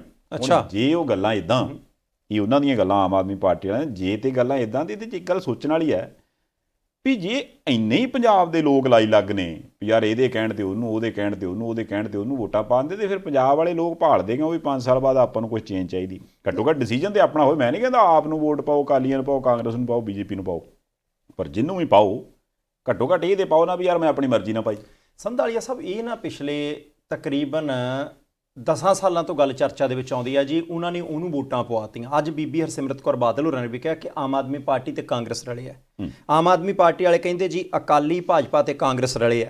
ਕੋਈ ਹੋਰ ਕਹੀ ਜਾਂਦੇ ਜੀ ਇਹ ਸਾਰੇ ਹੀ ਰਲੇ ਆ। ਰਾਜੇਵਾਲ ਸਾਹਿਬ ਹੁਣੇ ਕਹਿੰਦੇ ਹੁੰਦੇ ਇਹ ਸਾਰੇ ਹੀ ਰਲੇ ਆ। ਠੀਕ ਹੈ, ਮੈਨੂੰ ਵੈਸੇ ਐਂ ਲੱਗਦਾ, ਮੇਰੇ ਨਾਲ ਕੋਈ ਸਹਿਮਤ ਹੋਵੇ ਜਾਂ ਅਸਹਿਮਤ ਹੋਵੇ, ਕਿ ਕਿੰਨੀਆਂ ਕੁ ਵੋਟਾਂ ਜਿਹੜੀਆਂ ਨੇ ਇਦਾਂ ਇੱਕ ਦੂਜੇ ਨੂੰ ਪਵਾਈਆਂ ਜਾ ਸਕਦੀਆਂ। ਮੰਨ ਲਓ ਕਿ ਆਪਾਂ ਇੱਕ ਪਿੰਡ 'ਚ ਰਹਿੰਦੇ ਆ, ਸਾਡਾ ਉੱਪਰਲੇ ਪਾਸੇ ਕੋਈ ਲੈਣਾ ਦੇਣਾ ਨਹੀਂ। ਹੁਣ ਕੀ ਪਾਰਟੀ ਦਾ ਸੂਬਾ ਪ੍ਰਧਾਨ ਆਪਣੇ ਉਮੀਦਵਾਰ ਨੂੰ ਕਹਿੰਦਾ ਹੋਊਗਾ ਕਿ ਭਾਈ ਤੂੰ ਐਂ ਕਰ, ਆਪਣੇ ਹਲਕੇ ਦੇ ਵਿੱਚ ਜਾ ਕੇ, ਆਪਣੇ ਪਿੰਡਾਂ ਦੇ ਵਿੱਚ ਜਾ ਕੇ ਕਹਿ ਦੇ ਉਹਨਾਂ ਨੂੰ ਕਿ ਭਾਈ ਮੈਨੂੰ ਨਾ ਵੋਟਾਂ ਪਾਇਓ, ਫਲਾਣੇ ਨੂੰ ਪਾਇਓ। ਬਹੁਤੇ ਲੋਕ ਸਿਆਸੀ ਪਾਰਟੀਆਂ ਨਾਲ ਵੱਜੇ ਹੁੰਦੇ ਆ, 5% ਹੀ ਵੋਟਰ ਹੁੰਦਾ ਜਿਹੜਾ ਇੱਧਰ ਹੁੰਦਾ ਆ। ਜਿਹੜਾ ਬੰਦਾ ਵੱਜਿਆ ਆ, ਕੀ ਉਮੀਦਵਾਰ ਆਪ ਜਾ ਕੇ ਉਹਨੂੰ ਕਹੂਗਾ ਤੂੰ ਯਾਰ ਐਤਕੀ ਮੈਨੂੰ ਨਾ ਪਾਈ, ਉਹਨੂੰ ਪਾ ਦੇ? ਇਦਾਂ ਨਹੀਂ ਹੁੰਦਾ। ਬਹੁਤ ਥੋੜੀਆਂ ਵੋਟਾਂ ਹੋਣਗੀਆਂ। ਹੁਣ ਉਮੀਦਵਾਰ ਆਪ ਜਾਊਗਾ ਵੀ, ਅਗਲਾ ਮੂਹਰੇ ਵੀਡੀਓ ਬਣਾ ਲਵੇ, ਉਮੀਦਵਾਰ ਟੈਲੀਫੋਨ ਕਰਦਾ, ਅਗਲਾ ਮੂਹਰੇ ਰਿਕਾਰਡ ਕਰ ਲਵੇ, ਉਮੀਦਵਾਰ ਆਪਣੇ ਨੇੜਲਿਆਂ ਨੂੰ ਕਹਿ ਦੂ। ਮੈਨੂੰ ਲੱਗਦਾ ਕਿ ਬਹੁਤ ਘੱਟ ਵੋਟਾਂ ਹੋਣਗੀਆਂ ਜਿਹੜੀਆਂ ਇਸ ਤਰੀਕੇ ਕਹਿਣ ਤੇ ਇੱਧਰ ਉੱਧਰ ਪੈ ਜਾਂਦੀਆਂ ਹੋਣਗੀਆਂ। ਹਾਂ, ਐਮਐਲਏ ਚੁਣੇ ਜਾਣ ਤੋਂ ਬਾਅਦ ਰਲ ਜਾਣ, ਉਹ ਇੱਕ ਵੱਖਰੀ ਸਥਿਤੀ ਹੋ ਸਕਦੀ ਹੈ। ਹਾਂ, ਉਮੀਦਵਾਰ ਕਮਜ਼ੋਰ ਕੋਈ ਦੇ ਦੇਵੇ, ਉਹ ਇੱਕ ਵੱਖਰੀ ਸਥਿਤੀ ਹੋ ਸਕਦੀ ਹੈ। ਪਰ ਉਹਦੇ ਤੋਂ ਬਾਅਦ ਤੁਸੀਂ ਆਪੋ ਆਪਣਾ ਹਿਸਾਬ ਲਾ ਲਓ। ਜਿੰਨੇ ਸਾਨੂੰ ਇਸ ਵੇਲੇ ਦੇਖ ਸੁਣ ਰਹੇ ਆ ਕਿ ਤੁਸੀਂ ਮੰਨ ਲਓ ਅਕਾਲੀ ਦਲ ਨਾਲ ਜੁੜੇ, ਆਪ ਨਾਲ, ਭਾਜਪਾ ਨਾਲ, ਜਾਂ ਕਾਂਗਰਸ ਨਾਲ, ਜਾਂ ਰਾਜੇਵਾਲ ਸਾਹਿਬ ਨਾਲ, ਤੁਹਾਨੂੰ ਉਹਨਾਂ ਤੋਂ ਇੱਕ ਬੰਦਾ ਫੋਨ ਕਰੇ ਐਤਕੀ ਨਾ ਫਿਰ ਇਦਾਂ ਕਰੋ, ਸਾਨੂੰ ਨਾ ਪਾਇਓ, ਉੱਪਰੋਂ ਫੈਸਲਾ ਹੋ ਗਿਆ, ਤੁਸੀਂ ਫਲਾਣੇ ਨੂੰ ਪਾ ਦਿਓ, ਪਾ ਦੋਗੇ? ਬਹੁਤ ਘੱਟ ਆਸ ਹੈ ਮੈਨੂੰ। ਨਹੀਂ, ਇਹੀ ਤਾਂ ਮੈਂ ਕਹਿ ਰਿਹਾ ਵੀ ਇਹ ਗੱਲ ਹੋਣੀ ਨਹੀਂ ਚਾਹੀਦੀ। ਜੇ ਹੁੰਦੀ ਆ ਤੇ ਮਾੜੀ ਹੈ। ਪਰ ਬਾਕੀ ਇਹ ਆਪਾਂ ਕਹਿ ਇਸ ਕਰਕੇ ਰਹੇ ਕਿਉਂਕਿ ਪੋਲੀਟੀਕਲ ਪਾਰਟੀਆਂ ਕਹਿੰਦੀਆਂ, ਤੇ ਦੂਜੀ ਗੱਲ ਇਸ ਕਰਕੇ ਕਹਿ ਰਹੇ ਕਿਉਂਕਿ 17 ਵਾਲੀਆਂ ਇਲੈਕਸ਼ਨਾਂ ਤੋਂ ਬਾਅਦ ਵਿਚਾਲੇ ਜੇ ਆ ਕੇ ਇੱਕ ਰਾਂ ਨਰੇਸ਼ ਗੁਜਰਾਲ ਸਾਹਿਬ ਨੇ ਇਹ ਗੱਲ ਕਹੀ ਸੀ। ਉਹ ਕਹਿੰਦੇ ਵੀ ਉਦੋਂ ਫਿਰ ਬੀਜੇਪੀ ਵਾਲਿਆਂ ਨੇ ਤਾਂ ਸਾਨੂੰ ਵੋਟਾਂ ਨਹੀਂ ਪਵਾਈਆਂ, ਸਾਰੀਆਂ ਇਹਨਾਂ ਨੇ ਕਾਂਗਰਸੀਆਂ ਨੂੰ ਪਵਾਤੀਆਂ ਸੀ, ਤੇ ਫਿਰ ਤਾਂ ਇਹਨਾਂ ਨੇ ਕੈਪਟਨ ਸਾਹਿਬ ਦੀ ਸਰਕਾਰ ਬਣਾਈ ਹੈ। ਹੁਣ ਪਤਾ ਨਹੀਂ ਜੇ ਉਹ ਗੱਲ ਉਦੋਂ ਬਹੁਤੀ ਸੱਚੀ ਜਾਪਦੀ ਨਹੀਂ, ਪਰ ਹੁਣ ਜਾਪਦਾ ਵੀ ਹੋ ਵੀ ਸਕਦਾ। ਪਤਾ ਕਿਉਂ? ਕਿਉਂਕਿ ਕੈਪਟਨ ਸਾਹਿਬ ਦਾ ਇੱਕ ਬਿਆਨ ਆਇਆ। ਅੱਛਾ, ਉਹ ਕਹਿੰਦੇ ਮੋਦੀ ਸਾਹਿਬ ਨਾਲ ਮੇਰੀ ਕਿਤੇ ਅੱਜ ਦੀ ਸਾਂਝ ਹੈ, ਬਹੁਤ ਪੁਰਾਣੀ ਸਾਂਝ ਹੈ ਤੇ ਗੂੜੀ ਸਾਂਝ ਹੈ ਮੋਦੀ ਸਾਹਿਬ। ਇਹੀ ਤਾਂ ਕਈ ਬੰਦੇ ਕਹਿੰਦੇ ਸੀ। ਨਹੀਂ ਵੀ ਇਹ ਉਦੋਂ ਲੋਕਾਂ ਨੂੰ ਯਕੀਨ ਨਹੀਂ ਆਉਂਦਾ ਸੀ, ਪਰ ਹੁਣ ਕੈਪਟਨ ਸਾਹਿਬ ਖੁਦ ਮੰਨੀ ਜਾਂਦੇ, ਕਹਿੰਦੇ ਵੀ ਸੀਗੀ ਯਾਰ ਸਾਂਝ। ਪਰ ਮੈਂ ਇੱਕ ਸਵਾਲ ਕਰਦਾ ਜੀ ਵੀ ਜੇ ਕੈਪਟਨ ਸਾਹਿਬ ਦੀ ਸਾਂਝ ਸੀਗੀ, ਉਹਦੇ 'ਚ ਕੋਈ ਇਤਰਾਜ਼ ਨਹੀਂ ਯਾਰ। ਮੋਦੀ ਸਾਹਿਬ ਕੋਈ ਬਾਹਰਲੇ ਬੰਦੇ ਨਹੀਂ, ਦੇਸ਼ ਦੇ ਪ੍ਰਧਾਨ ਮੰਤਰੀ, ਹੋਣੀ ਚਾਹੀਦੀ ਸਾਂਝ ਜੀ। ਉਹ ਜੇ ਸਾਂਝ ਸੀ ਤੇ 4.5 ਸਾਲ ਤੁਹਾਡੇ ਕੋਲ ਸੀ ਯਾਰ, ਪੰਜਾਬ ਨੂੰ ਸੋਨੇ ਦੀ ਚਿੜੀ ਬਣਾਉਣ ਦੇ ਕੀ ਲੋੜ ਪਈ ਸੀ ਅੱਜ ਦੀ ਡੇਟ 'ਚ ਆਪਾਂ ਨੂੰ ਖਿੱਦੋ ਖੂੰਡੀ ਲੈਣ ਦੀ? ਭਾਵੇਂ ਤੁਸੀਂ ਕਮਲ ਦੇ ਫੁੱਲ ਤੇ ਲੜ ਲੈਂਦੇ, ਲੋਕਾਂ ਨੇ ਫੇਰ ਵੋਟਾਂ ਪਾ ਲੈਣੀਆਂ ਵੀ ਯਾਰ ਕੈਪਟਨ ਸਾਹਿਬ ਹੈ ਬੰਦੇ, ਬਾਕੀ ਤਾਂ ਛੱਡੋ ਤੁਸੀਂ। ਉਹ ਜ਼ਿਆਦਾ ਵਧੀਆ ਨਹੀਂ? ਨਹੀਂ, ਬਹੁਤ ਵਧੀਆ ਹੋਣਾ ਸੀ। ਫਿਰ ਮੈਨੂੰ ਇਹ ਨਹੀਂ ਸਮਝ ਆਈ ਵੀ ਜੇ ਉਹਨਾਂ ਦੀ ਬਹੁਤ ਪੁਰਾਣੀ ਸਾਂਝ ਹੈ ਕੈਪਟਨ ਸਾਹਿਬ ਦੀ, ਫਿਰ ਆ ਜਿੰਨੀ ਦੇਰ ਖੇਤੀ ਅੰਦੋਲਨ ਚੱਲਦਾ ਉਨੀ ਦੇਰ ਤੇ ਚੀਥੜੇ ਉਧੇੜਦੇ ਰਹੇ ਉਹਨਾਂ ਦੇ ਕਿ ਆਹ ਵੀ ਹੋ ਗਿਆ, ਆਹ ਵੀ ਕਰਤਾ, ਬਹੁਤ ਮਾੜਾ ਕੀਤਾ। ਮੈਂ 4.5 ਸਾਲਾਂ ਦੇ ਵਿੱਚ ਕਈ ਵਾਰੀ ਸੁਣਿਆ ਜੀ ਸਾਨੂੰ ਕੇਂਦਰ ਪੂਰਾ ਹਿੱਸਾ ਨਹੀਂ ਦਿੰਦਾ। ਤੁਸੀਂ ਉਹਨਾਂ ਨੂੰ ਫੋਲੋ ਕਰਦੇ ਹੋ, ਤੁਹਾਡੀ ਸਾਂਝ ਆ, ਤੁਸੀਂ ਲੈ ਕੇ ਆਉਂਦੇ। ਹੁਣ ਜਾਂ ਤਾਂ ਅੱਜ ਵਾਲੀ ਸਟੇਟਮੈਂਟ ਦੇ ਵਿੱਚ ਕੋਈ ਘਾਟ ਹੈ, ਤੇ ਜਾਂ 4.5 ਸਾਲ, ਪੌਣੇ 5 ਸਾਲ ਪਹਿਲਾਂ ਦਿੱਤੀਆਂ ਗਈਆਂ ਸਟੇਟਮੈਂਟਾਂ ਦੇ ਵਿੱਚ ਕੋਈ ਘਾਟ ਹੈ। ਘਾਟ ਹੈਗੀ ਜ਼ਰੂਰ ਹੈ ਕਿਤੇ ਨਾ ਕਿਤੇ, ਤੇ ਉਹ ਸਪਸ਼ਟ ਕਰ ਦੇਣੀ ਚਾਹੀਦੀ ਹੈ। ਨਹੀਂ ਕਰਨਗੇ, ਦੇਖੋ ਆਸ ਹੀ ਕਰ ਸਕਦੇ ਆਪਾਂ ਹੁਣ ਕਿ ਉਹ ਸਪਸ਼ਟ ਕਰ ਦੇਣ। ਬਾਕੀ ਉਹ ਕਹਿੰਦੇ ਵੀ ਥੋੜ੍ਹੇ ਜਿਹੇ ਦਿਨ ਰੁਕ ਜਾਓ ਜੀ, ਮੋਦੀ ਸਾਹਿਬ ਆ ਰਹੇ ਨੇ, ਤੇ ਤੁਸੀਂ ਦੇਖਿਓ ਫਿਰ ਪੰਜਾਬ ਦੇ ਲਈ ਕੈਸੇ ਪੈਕੇਜ ਆਉਂਦੇ ਨੇ। ਪਰ ਜਿਹੜਾ ਦਿਨ ਉਹਨਾਂ ਨੇ ਮਿਥਿਆ ਉਹ ਸਮਝਾਓ ਥੋੜ੍ਹਾ ਜਿਹਾ, ਕਿਉਂ ਇੱਦਾਂ 14 ਤਰੀਕ ਕਿਉਂ? ਮਤਲਬ ਨਹੀਂ, 14 ਤਰੀਕ ਦੇਖੋ, ਉਦੋਂ ਤੱਕ ਉਹਨਾਂ ਨੂੰ ਆਸ ਹੈ ਕਿ ਭਾਈ ਸਾਰੀਆਂ ਖੁੱਲ੍ਹਾ ਮਿਲ ਜਾਣੀਆਂ, ਇਕੱਠ ਜਿੱਡਾ ਮਰਜ਼ੀ ਵੱਡਾ ਕਰ ਲਓ। ਪਹਿਲਾਂ ਉਹਨਾਂ ਨੇ ਵਰਚੁਅਲ ਇੱਕ ਹੋਰ ਰੈਲੀ ਕਰਨੀ ਸੀ, ਜਲੰਧਰ ਵੀ ਉਹਦੇ ਵਿੱਚ ਹੀ ਆਉਂਦਾ ਸੀ। ਹੁਣ ਅਸਲ ਦੇ ਵਿੱਚ ਉਹਨਾਂ ਨੇ 3 ਵਾਰੀ ਆਉਣਾ ਹੈ, ਜਾਂ 2 ਦਿਨ ਆਉਣਾ ਹੈ ਤੇ 3 ਥਾਵਾਂ 'ਤੇ ਜਾਣਾ ਹੈ। ਪਹਿਲਾਂ ਜਲੰਧਰ ਦੁਆਬੇ 'ਚ, ਉਹਦੇ ਤੋਂ ਬਾਅਦ ਪਠਾਨਕੋਟ ਮਾਝੇ 'ਚ, ਉਹਦੇ ਤੋਂ ਬਾਅਦ ਫਾਜ਼ਿਲਕਾ ਅਬੋਹਰ ਵਾਲੇ ਪਾਸੇ ਉਹ ਮਾਲਵੇ 'ਚ। ਹੁਣ ਤੁਸੀਂ ਦੇਖੋ ਕਿ ਤਿੰਨੇ ਇਲਾਕੇ ਚੁਣ ਕੇ ਰੱਖਿਆ, ਕਿਉਂਕਿ ਜਲੰਧਰ ਸ਼ਹਿਰ ਦੀਆਂ 4 ਸੀਟਾਂ ਦੇ ਵਿੱਚੋਂ 3 ਸੀਟਾਂ ਭਾਰਤੀ ਜਨਤਾ ਪਾਰਟੀ ਲੜਦੀ ਰਹੀ ਹੈ, ਤੇ ਮੰਨਿਆ ਜਾਂਦਾ ਕਿ 5 ਕੋਣੇ ਮੁਕਾਬਲੇ ਦੇ ਵਿੱਚ 2 ਸੀਟਾਂ ਦੇ ਉੱਤੇ ਭਾਜਪਾ ਦੇ ਉਮੀਦਵਾਰ ਜਿਹੜੇ ਆ ਉਹ ਮੁਕਾਬਲੇ 'ਚ ਹੈਗੇ ਆ। ਪਠਾਨਕੋਟ, ਉੱਥੇ ਪਠਾਨਕੋਟ ਵਾਲੀ ਸੀਟ, ਸੁਜਾਨਪੁਰ ਵਾਲੀ ਸੀਟ, ਦੀਨਾਨਗਰ ਵਾਲੀ ਸੀਟ, ਇਹ 3 ਕੁ ਸੀਟਾਂ ਐਸੀਆਂ ਨੇ, ਭੋਆ ਵਾਲੀ ਸੀਟ ਵੀ, ਜਿੱਥੇ ਭਾਰਤੀ ਜਨਤਾ ਪਾਰਟੀ ਜਿੱਤੇ ਨਾ ਜਿੱਤੇ ਚੋਖੀਆਂ ਵੋਟਾਂ ਲੈ ਜੂ, ਕਿਉਂਕਿ ਉਹ ਇੱਕ ਐਸਾ ਇਲਾਕਾ ਜਿੱਥੇ ਭਾਜਪਾ ਦਾ ਪੁਰਾਣਾ ਆਧਾਰ ਹੈ, ਤੇ ਇਹ ਸੀਟਾਂ ਉਹ ਲੜਦੇ ਰਹੇ ਹੈ। ਲੋਕ ਸਭਾ ਦੀ ਸੀਟ ਵੀ ਗੁਰਦਾਸਪੁਰ ਪੈਂਦੀ ਹੈ।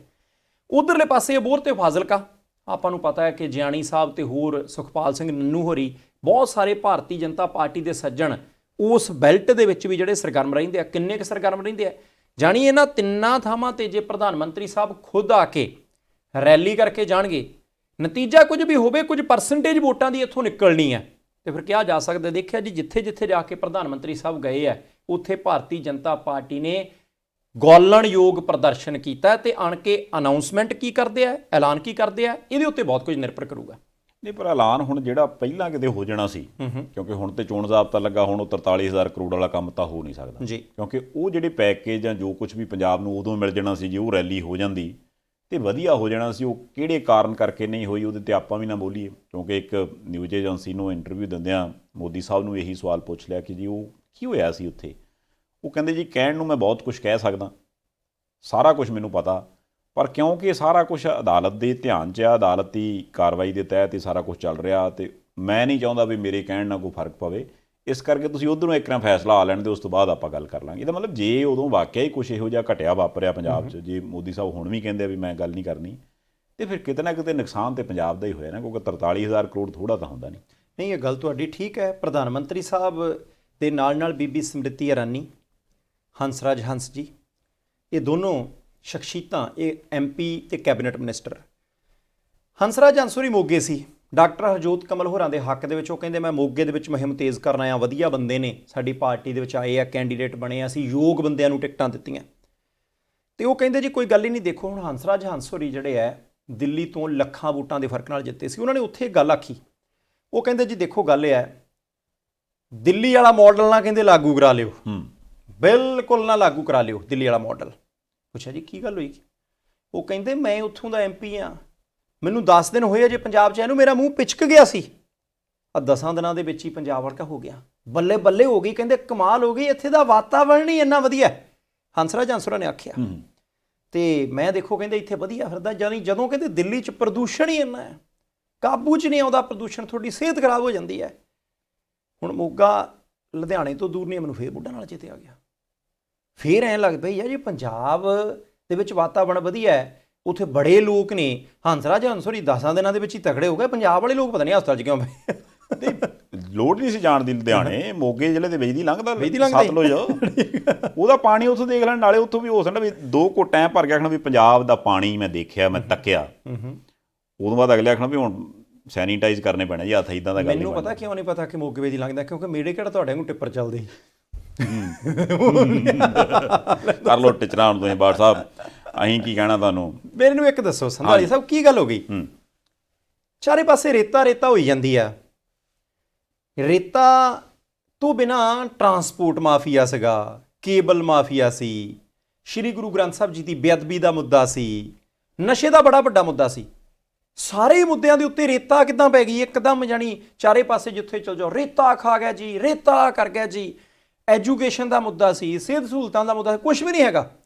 ਇਹ ਰੇਤਾ ਦੇ ਵਿੱਚ ਹੀ ਪੰਜਾਬ ਦੀ ਜਵਾਨੀ ਨੂੰ ਕਿਉਂ ਰੋਲ ਕੇ ਰੱਖਿਆ ਜਾਣ ਲੱਗ ਪਿਆ? ਮਾੜਾ ਸਮਝਾਇਓ ਸਾਨੂੰ, ਜਾਣੀ ਤੁਹਾਡੇ ਕੋਲ ਕਿਹੜੀ ਤਾਕਤ ਹੈ ਐਸੀ? ਦੇਖੋ ਜੀ, ਮੇਰੇ ਕੋਲ ਤੇ ਕੋਈ ਤਾਕਤ ਨਹੀਂ ਹੈ, ਤਾਕਤ ਲੋਕਾਂ ਕੋਲ ਹੈ। ਮੇਰੇ ਕੋਲ ਤੇ ਕੋਈ ਤਾਕਤ ਹੈ ਨਹੀਂ ਹੈ, ਮੇਰੇ ਕੋਲ ਤੇ ਟਿੱਪਰ ਵੀ ਹੈ ਨਹੀਂ ਹੈ। ਜਿਸ ਮੈਂ ਜਦੋਂ ਛਾਪੇ ਪਏ ਮੈਂ ਟਿੱਪਰ ਵੀ ਵੇਚਦਾ, ਉਦੋਂ ਇਹ ਨਾ ਮੇਰੇ ਕੋਲ ਹੈਲੀਕਾਪਟਰ ਹੈ, ਜਿਸ ਹੈਲੀਕਾਪਟਰ ਤੇ ਮੈਂ ਗੇੜਾ ਜਿਹਾ ਮਾਰ ਕੇ ਆਖਾਂ ਵੀ ਮੈਂ ਫਿਰ ਜਦੋਂ ਥੱਲੇ ਤੱਕਿਆ ਕਈ ਟਰੈਕਟਰ ਟਰਾਲੀਆਂ ਟਿੱਪਰ ਤੇ ਮਸ਼ੀਨਾਂ ਚੱਲਦੀਆਂ, ਮੈਂ ਪੁੱਛਿਆ ਇਹ ਕੀ ਚੱਲਦਾ ਜੀ, ਉਦੋਂ ਉਹਨਾਂ ਨੇ ਮੈਂ ਕਿਹਾ ਰੇਤਾ ਕੱਢਦੇ ਨੇ। ਮੇਰੇ ਕੋਲ ਤੇ ਉਹ ਵੀ ਹੈ ਨਹੀਂ, ਮੈਂ ਦੱਸੋ ਕੀ ਦੱਸਾਂ।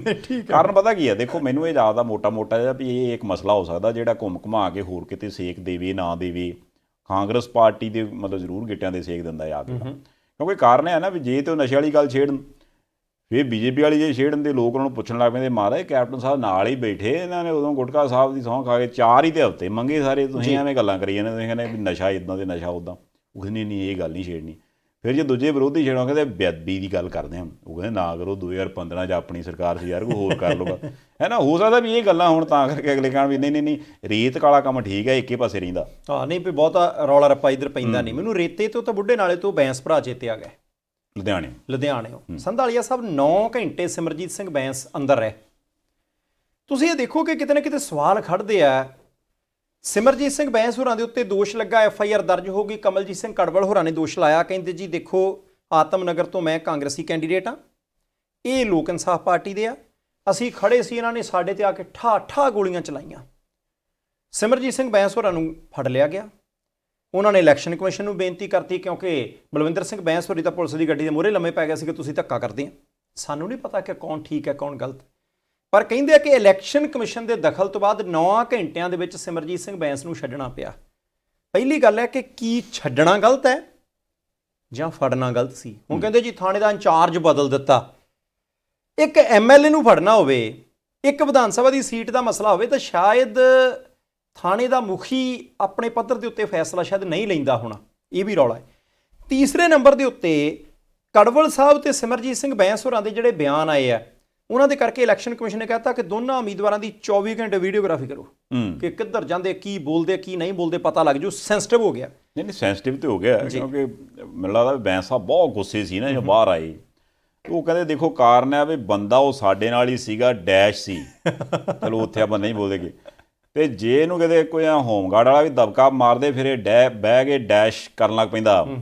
ਤੇ ਮੈਂ ਇਹਦੇ ਨਾਲ ਦੇ ਨੂੰ ਕਹਿ ਦੇਵਾਂ ਵੀ ਇਹ ਨਾ ਹੋਵੇ ਇਹਦਾ ਕਰਕੇ ਤੁਸੀਂ ਆਪਣੇ ਘਰ ਪਟਾ ਲਓ, ਜਿੱਦਣ ਇਲੈਕਸ਼ਨ ਮੁੱਕ ਗਈ ਨੇ ਫੈਕਟਰੀ 'ਚੋਂ ਨਿਕਲਣਾ ਤੇ ਡਾਂਗਾਂ ਤੁਹਾਡੇ ਪੈਣੀਆਂ ਜੀ। ਨਹੀਂ ਇਹ ਬੜੀ ਜਿਹੜੀ ਇਸ ਤਰ੍ਹਾਂ ਦੀ ਮਤਲਬ ਸ਼ਬਦਾਵਲੀ ਹੋ ਸਕਦਾ, ਤਾਂ ਕਰਕੇ ਉਹਨਾਂ ਕਿਹਾ ਵੀ ਵੀਡੀਓ ਬਣਾਓ, ਵੀਡੀਓ ਬੰਦਿਆਂ ਦੀ ਭਾਈ ਬਹੁਤ ਗਰਮ ਨੇ। ਕੜਵਲ ਸਾਹਿਬ ਨੇ ਕਿਹਾ, ਕਹਿੰਦੇ ਮੈਂ 40 ਸਾਲ ਇਹਨਾਂ ਨੂੰ ਦਿੱਤੇ ਆ, ਨਾਲ ਹੀ ਰਿਹਾ ਮੈਂ ਇਹਨਾਂ ਨੇ ਜ਼ਮਾਨਤਾਂ ਨਹੀਂ ਕਰਾਉਣੀਆਂ, ਮੁੜ ਕੇ ਫਲਾਣੇ ਕੇਸ ਵਿੱਚ ਦੇਖ ਲਓ, ਕਹਿੰਦਾ ਇੱਕ ਕਾਗਜ਼ ਪੱਤਰ ਤੁਸੀਂ ਲੈ ਕੇ ਆਓ, ਫੀਸ ਤੁਸੀਂ ਲੈ ਕੇ ਆਓ, ਜ਼ਮਾਨਤਾਂ ਜਦੋਂ ਹੋ ਵੀ ਗਈਆਂ ਸੀ।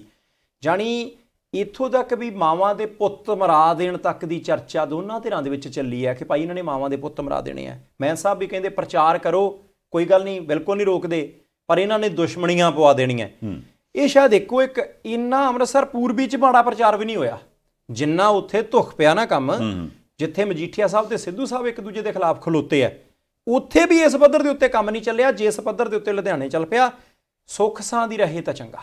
ਮੈਂ ਨਾ ਸਗੋਂ ਬੈਂਸ ਭਰਾਵਾਂ ਨੂੰ ਜਾਂ ਕੜਵਲ ਸਾਹਿਬ ਨੂੰ ਚਾਹੀਦਾ ਵੀ ਇਹ ਵੀ ਅੰਮ੍ਰਿਤਸਰ ਪੂਰਬੀ ਵਾਲੀ ਲੜਾਈ ਲੜਨ, ਕਿਉਂਕਿ ਮਜੀਠੀਆ ਸਾਹਿਬ ਤੋਂ ਗਰਮ ਸੁਭਾਅ ਵਾਲਾ ਲੀਡਰ ਤੇ ਇਦੋਂ ਪਹਿਲਾਂ ਕਦੇ ਨਹੀਂ ਦੇਖਿਆ ਨਾ। ਕਿਉਂਕਿ ਜਿਹੜੇ ਬੰਦੇ ਨੇ ਆਖਿਆ ਵੀ ਮੈਂ ਫਿਰ ਵਿਧਾਨ ਸਭਾ 'ਚ ਵੀ ਆ ਹੋਵੇ ਰਾਣਾ ਗੁਰਜੀਤ ਸਿੰਘ ਨਾਲ ਕੇਸ ਆਪਾਂ ਨੂੰ ਪਤਾ ਹੀ ਹੈ ਸਾਰਿਆਂ ਨੂੰ, ਜਾਂ ਉੱਥੇ ਵੀ ਜੇ ਕਿਤੇ ਸਿੱਧੂ ਸਾਹਿਬ ਟੱਕਰ ਪੈਣ ਤੇ ਕਿੱਧਰ ਨੂੰ ਜਾਂਦੀ ਹੁੰਦੀ ਗੱਲ।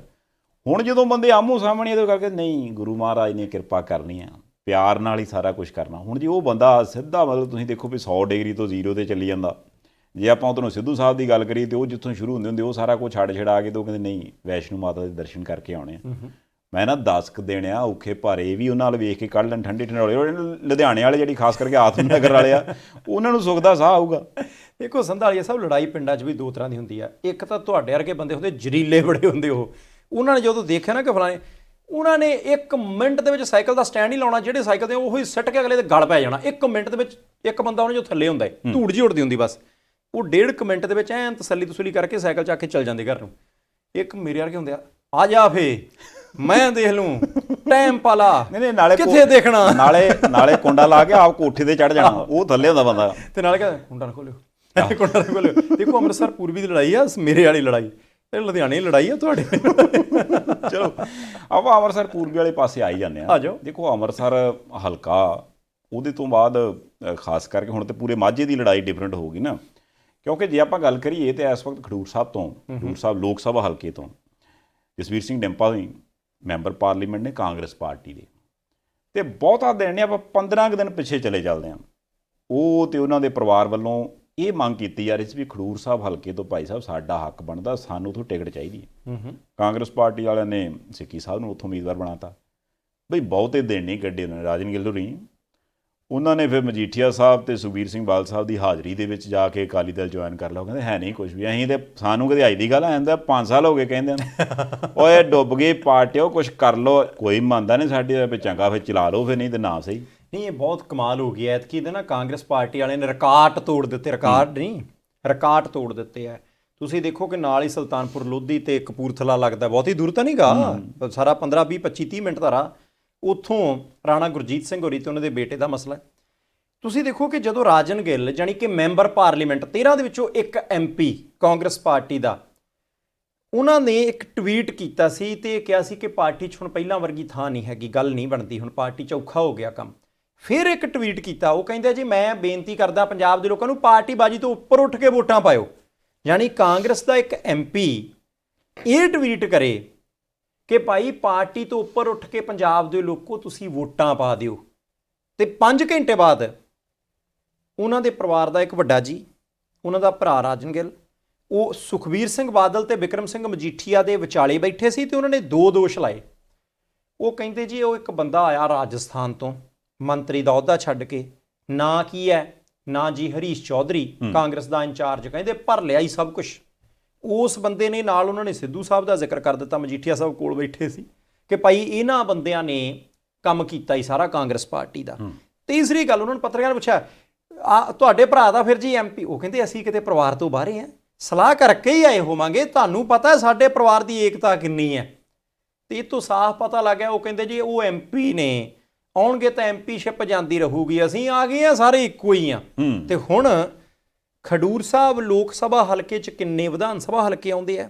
ਕਿਉਂਕਿ ਇਹ ਵੀ ਚਰਚਾ ਸੀ ਨਾ ਕਿ ਬਾਬੇ ਬਕਾਲੇ ਤੋਂ ਉਹ ਚਾਹੁੰਦੇ ਸੀ ਜਸਵੀਰ ਸਿੰਘ ਡਿੰਪਾ ਹੋਰੀ ਕਿ ਬਾਬੇ ਬਕਾਲੇ ਤੋਂ ਛੱਜਲ ਵੱਡੀ ਪਰਿਵਾਰ ਜਿਹੜਾ ਉਹਨਾਂ ਨੂੰ ਟਿਕਟ ਦਿੱਤੀ ਜਾਵੇ ਤੇ ਇਧਰਲੇ ਪਾਸੇ ਉਹਨਾਂ ਦੇ ਭਰਾ ਨੂੰ ਟਿਕਟ ਦਿੱਤੀ ਜਾਵੇ। ਤੇ ਕਾਂਗਰਸ ਪਾਰਟੀ ਨੇ ਬਾਬੇ ਬਕਾਲੇ ਤੋਂ ਛੱਜਲ ਵੱਡੀ ਸਾਹਿਬ ਨੂੰ ਟਿਕਟ ਨਹੀਂ ਦਿੱਤੀ, ਉਹ ਪਹਿਲਾਂ ਅਕਾਲੀ ਦਲ ਚਲੇ ਗਿਆ ਤੇ ਉਹਨਾਂ ਨੂੰ ਜੰਡਿਆਲਾ ਗੁਰੂ ਤੋਂ ਟਿਕਟ ਦੇ ਦਿੱਤੀ ਗਈ ਹੈ ਤੇ ਇਧਰਲੇ ਪਾਸੇ ਭਰਾ ਵੀ ਉਧਰ ਚਲੇ ਗਿਆ। ਯਾਨੀ ਕੁੱਲ ਮਿਲਾ ਕੇ ਐਂ ਲੱਗਦਾ ਕਿ ਜਿਹੜੀਆਂ 25 ਸੀਟਾਂ ਮਾਝੇ ਦੀਆਂ ਤੇ ਉਹਦੇ ਵਿੱਚੋਂ 22 ਸੀਟਾਂ ਪਿਛਲੀ ਵਾਰੀ ਕਾਂਗਰਸ ਪਾਰਟੀ ਦੇ ਹਿੱਸੇ ਆਈਆਂ ਸੀ, ਐਤਕੀ ਹੁਣ 22 ਦੀ ਜਗ੍ਹਾ 25 ਚੋਂ 12 ਬਚਾਉਂਦੇ ਆ ਕਿ 2 ਬਚਾਉਂਦੇ ਆ, ਇਹ ਤਾਂ ਹੁਣ ਕਾਂਗਰਸ ਨੂੰ ਪਤਾ ਵੀ ਆਪਾਂ ਨੂੰ ਨਹੀਂ ਪਤਾ। ਨਹੀਂ ਗੱਲ ਠੀਕ ਹੈ। ਤੁਸੀਂ ਦੇਖੋ ਉਦੋਂ ਗਿਣਤੀ ਮਿਣਤੀ ਕੀਤੀ, ਕਹਿੰਦੇ ਪਹਿਲਾਂ ਕਾਂਗਰਸ 'ਚ, ਫਿਰ ਉਹਨਾਂ ਨੇ ਕਿਹਾ ਪਾਰਟੀ ਬਾਈ ਤੋਂ ਉੱਪਰ ਉੱਠ ਕੇ ਤੇ ਫਿਰ ਉਹ ਦੂਜੀ ਪਾਰਟੀ ਚਲ ਗਏ। ਦੇਖੋ ਕੋਈ ਚੀਜ਼ ਆ ਭਾਈ ਸਾਹਿਬ, ਅੱਜ ਕੱਲ੍ਹ ਤਾਂ ਚਲੋ ਆਟੋ ਗੇਅਰ 'ਤੇ ਚੱਲਦੀਆਂ ਆਟੋ ਗੱਡੀਆਂ, ਜਿਹੜੀ ਦੂਜੀ ਮੈਨੂਅਲ ਗੇਅਰ ਵਾਲੀ ਗੱਡੀ ਉਹ ਜੇ ਟਾਪ ਗੇਅਰ 'ਚ ਹੋਵੇ ਤਾਂ ਪਹਿਲਾਂ ਕੱਢਣਾ ਪੈਂਦਾ, ਕਰ ਨਿਊਟਰਲ ਕਰਨੀ ਪੈਂਦੀ, ਉਦੋਂ ਬਾਅਦ ਬੈਕ ਗੇਅਰ ਲੱਗਦਾ। ਸੋ ਉਹਨਾਂ ਨੇ ਹੋ ਸਕਦਾ ਵੀ ਨਿਊਟਰਲ ਕਰਕੇ ਬੈਕ ਗੇਅਰ ਲਾਇਆ ਹੋਵੇ, ਪਰ ਜਿਹੜਾ ਉੱਥੇ ਸੁਖਬੀਰ ਸਿੰਘ ਬਾਦਲ ਸਾਹਿਬ ਨੇ ਦੋਸ਼ ਲਾਏ ਉਹਨਾਂ ਨੇ, ਕਿਉਂਕਿ ਉਹ ਕਹਿੰਦੇ ਵੀ ਸਾਨੂੰ ਉਹਨਾਂ ਨੇ ਦੱਸਿਆ ਵੀ ਇਹਨਾਂ ਬੰਦਿਆਂ ਨੇ, ਕਿਉਂਕਿ ਸਿੱਧੂ ਸਾਹਿਬ ਨੇ ਤੇ ਪਲੱਸ ਚੌਧਰੀ ਸਾਹਿਬ ਨੇ ਟਿਕਟਾਂ ਵੇਚੀਆਂ ਕਹਿੰਦੇ। ਹੁਣ ਇਹ ਕਿੱਡੇ ਵੱਡੇ ਇਲਜ਼ਾਮ ਆ ਵੀ ਭਾਈ ਸਾਹਿਬ ਟਿਕਟਾਂ ਵੇਚੀਆਂ ਗਈਆਂ ਨੇ ਕਾਂਗਰਸ ਪਾਰਟੀ ਦੇ ਵਿੱਚ, ਤੇ ਉਹ ਕਾਂਗਰਸ ਪਾਰਟੀ ਇੰਨੀ ਪੁਰਾਣੀ ਪਾਰਟੀ, ਹੁਣ ਦੱਸੋ ਪੈਸੇ ਕਮਾਉਣ ਨੂੰ ਟਿਕਟਾਂ ਵੇਚਣ ਲੱਗ ਪਈ। ਜੇ ਤੇ ਇਦਾਂ ਦੇ ਉਹਦਾ ਜਵਾਬ ਉਹ ਦੇਣਗੇ। ਵੈਸੇ ਸਿੱਧੂ ਸਾਹਿਬ ਤੇ ਮਾਤਾ ਦੇ ਦਰਸ਼ਨ ਕਰਨ ਗਏ, ਪਰ ਮੈਡਮ ਸਿੱਧੂ ਨੂੰ ਸਵਾਲ ਹੀ ਪੁੱਛਿਆ, ਉਹ ਕਹਿੰਦੇ ਮੈਂ ਸੁਣਿਆ ਨਹੀਂ, ਮੈਨੂੰ ਪਤਾ ਨਹੀਂ ਉਹਨਾਂ ਨੇ ਕੀ ਕਿਹਾ, ਪਰ ਮੈਂ ਇੰਨਾ ਮੈਨੂੰ ਪਤਾ ਵੀ ਉਹਨੂੰ ਵੇਚਣੀਆਂ ਆਉਂਦੀਆਂ, ਸੁਖਬੀਰ ਨੂੰ, ਸਾਨੂੰ ਨਹੀਂ ਆਉਂਦੀਆਂ। ਸਾਨੂੰ ਆਉਂਦੀਆਂ ਨਾਲੇ ਕਹਿੰਦੇ ਮੈਂ ਕਹਿਣਾ ਕੁਛ ਨਹੀਂ, ਨਾਲੇ ਕਹਿ ਵੀ ਦਿੱਤਾ, ਉਹਦਾ ਕਿਹੜਾ ਕੋਰਸ ਕਰਨਾ ਪੈਂਦਾ ਮਾਰੇ, ਇਹ ਗੱਲ ਹੀ ਆ। ਕਹਿੰਦੇ ਉਹਨੂੰ ਆਉਂਦੀਆਂ ਹੋਣਗੀਆਂ ਵੇਚਣੀਆਂ, ਸਾਨੂੰ ਨਹੀਂ ਆਉਂਦੀਆਂ ਵੇਚਣੀਆਂ। ਬਾਕੀ ਸੰਧਾਲੀਆ ਸਾਹਿਬ ਇੱਕ ਗੱਲ ਹੈਗੀ ਇੱਥੇ ਬੜੀ ਕਮਾਲ ਦੀ ਗੱਲ ਹੈ ਕਿ ਹਾਲਾਤ ਕਿੱਧਰਲੇ ਪਾਸੇ ਨੂੰ ਮੋੜਾ ਲਈ ਜਾਂਦੇ ਆ। ਹੁਣ ਤੁਸੀਂ ਦੇਖੋ ਸਿਆਸਤਦਾਨ ਜਿਹੜੇ ਆ ਨਾ, ਪੰਜਾਬ ਦੇ ਲੋਕਾਂ ਨੂੰ ਫਲੈਕਸੀਬਿਲਿਟੀ ਰੱਖਣੀ ਚਾਹੀਦੀ ਹੈ। ਪਿਛਲੀ ਵਾਰ ਜਦੋਂ ਬੀਬੀ ਜਗੀਰ ਕੌਰ ਜੀ ਅਕਾਲੀ ਦਲ ਵੱਲੋਂ ਖੜੇ ਸੀ, ਉਧਰਲੇ ਪਾਸੇ ਆਪਾਂ ਨੂੰ ਪਤਾ ਹੈ ਕਿ ਬੀਬੀ ਜੀ ਖੜੇ ਸੀ ਇੱਕ ਉਸ ਸਾਂਝੀ ਧਿਰ ਵੱਲੋਂ, ਖਾਲੜਾ ਜੀ ਸੀਗੇ ਬੀਬੀ ਖਾਲੜਾ, ਹਾਂ, ਹੁਣ ਉਹ ਵੀ ਖੜੇ ਸੀ। ਇਧਰਲੇ ਪਾਸੇ ਡਿੰਪਾ ਸਾਹਿਬ ਖੜੇ ਸੀ।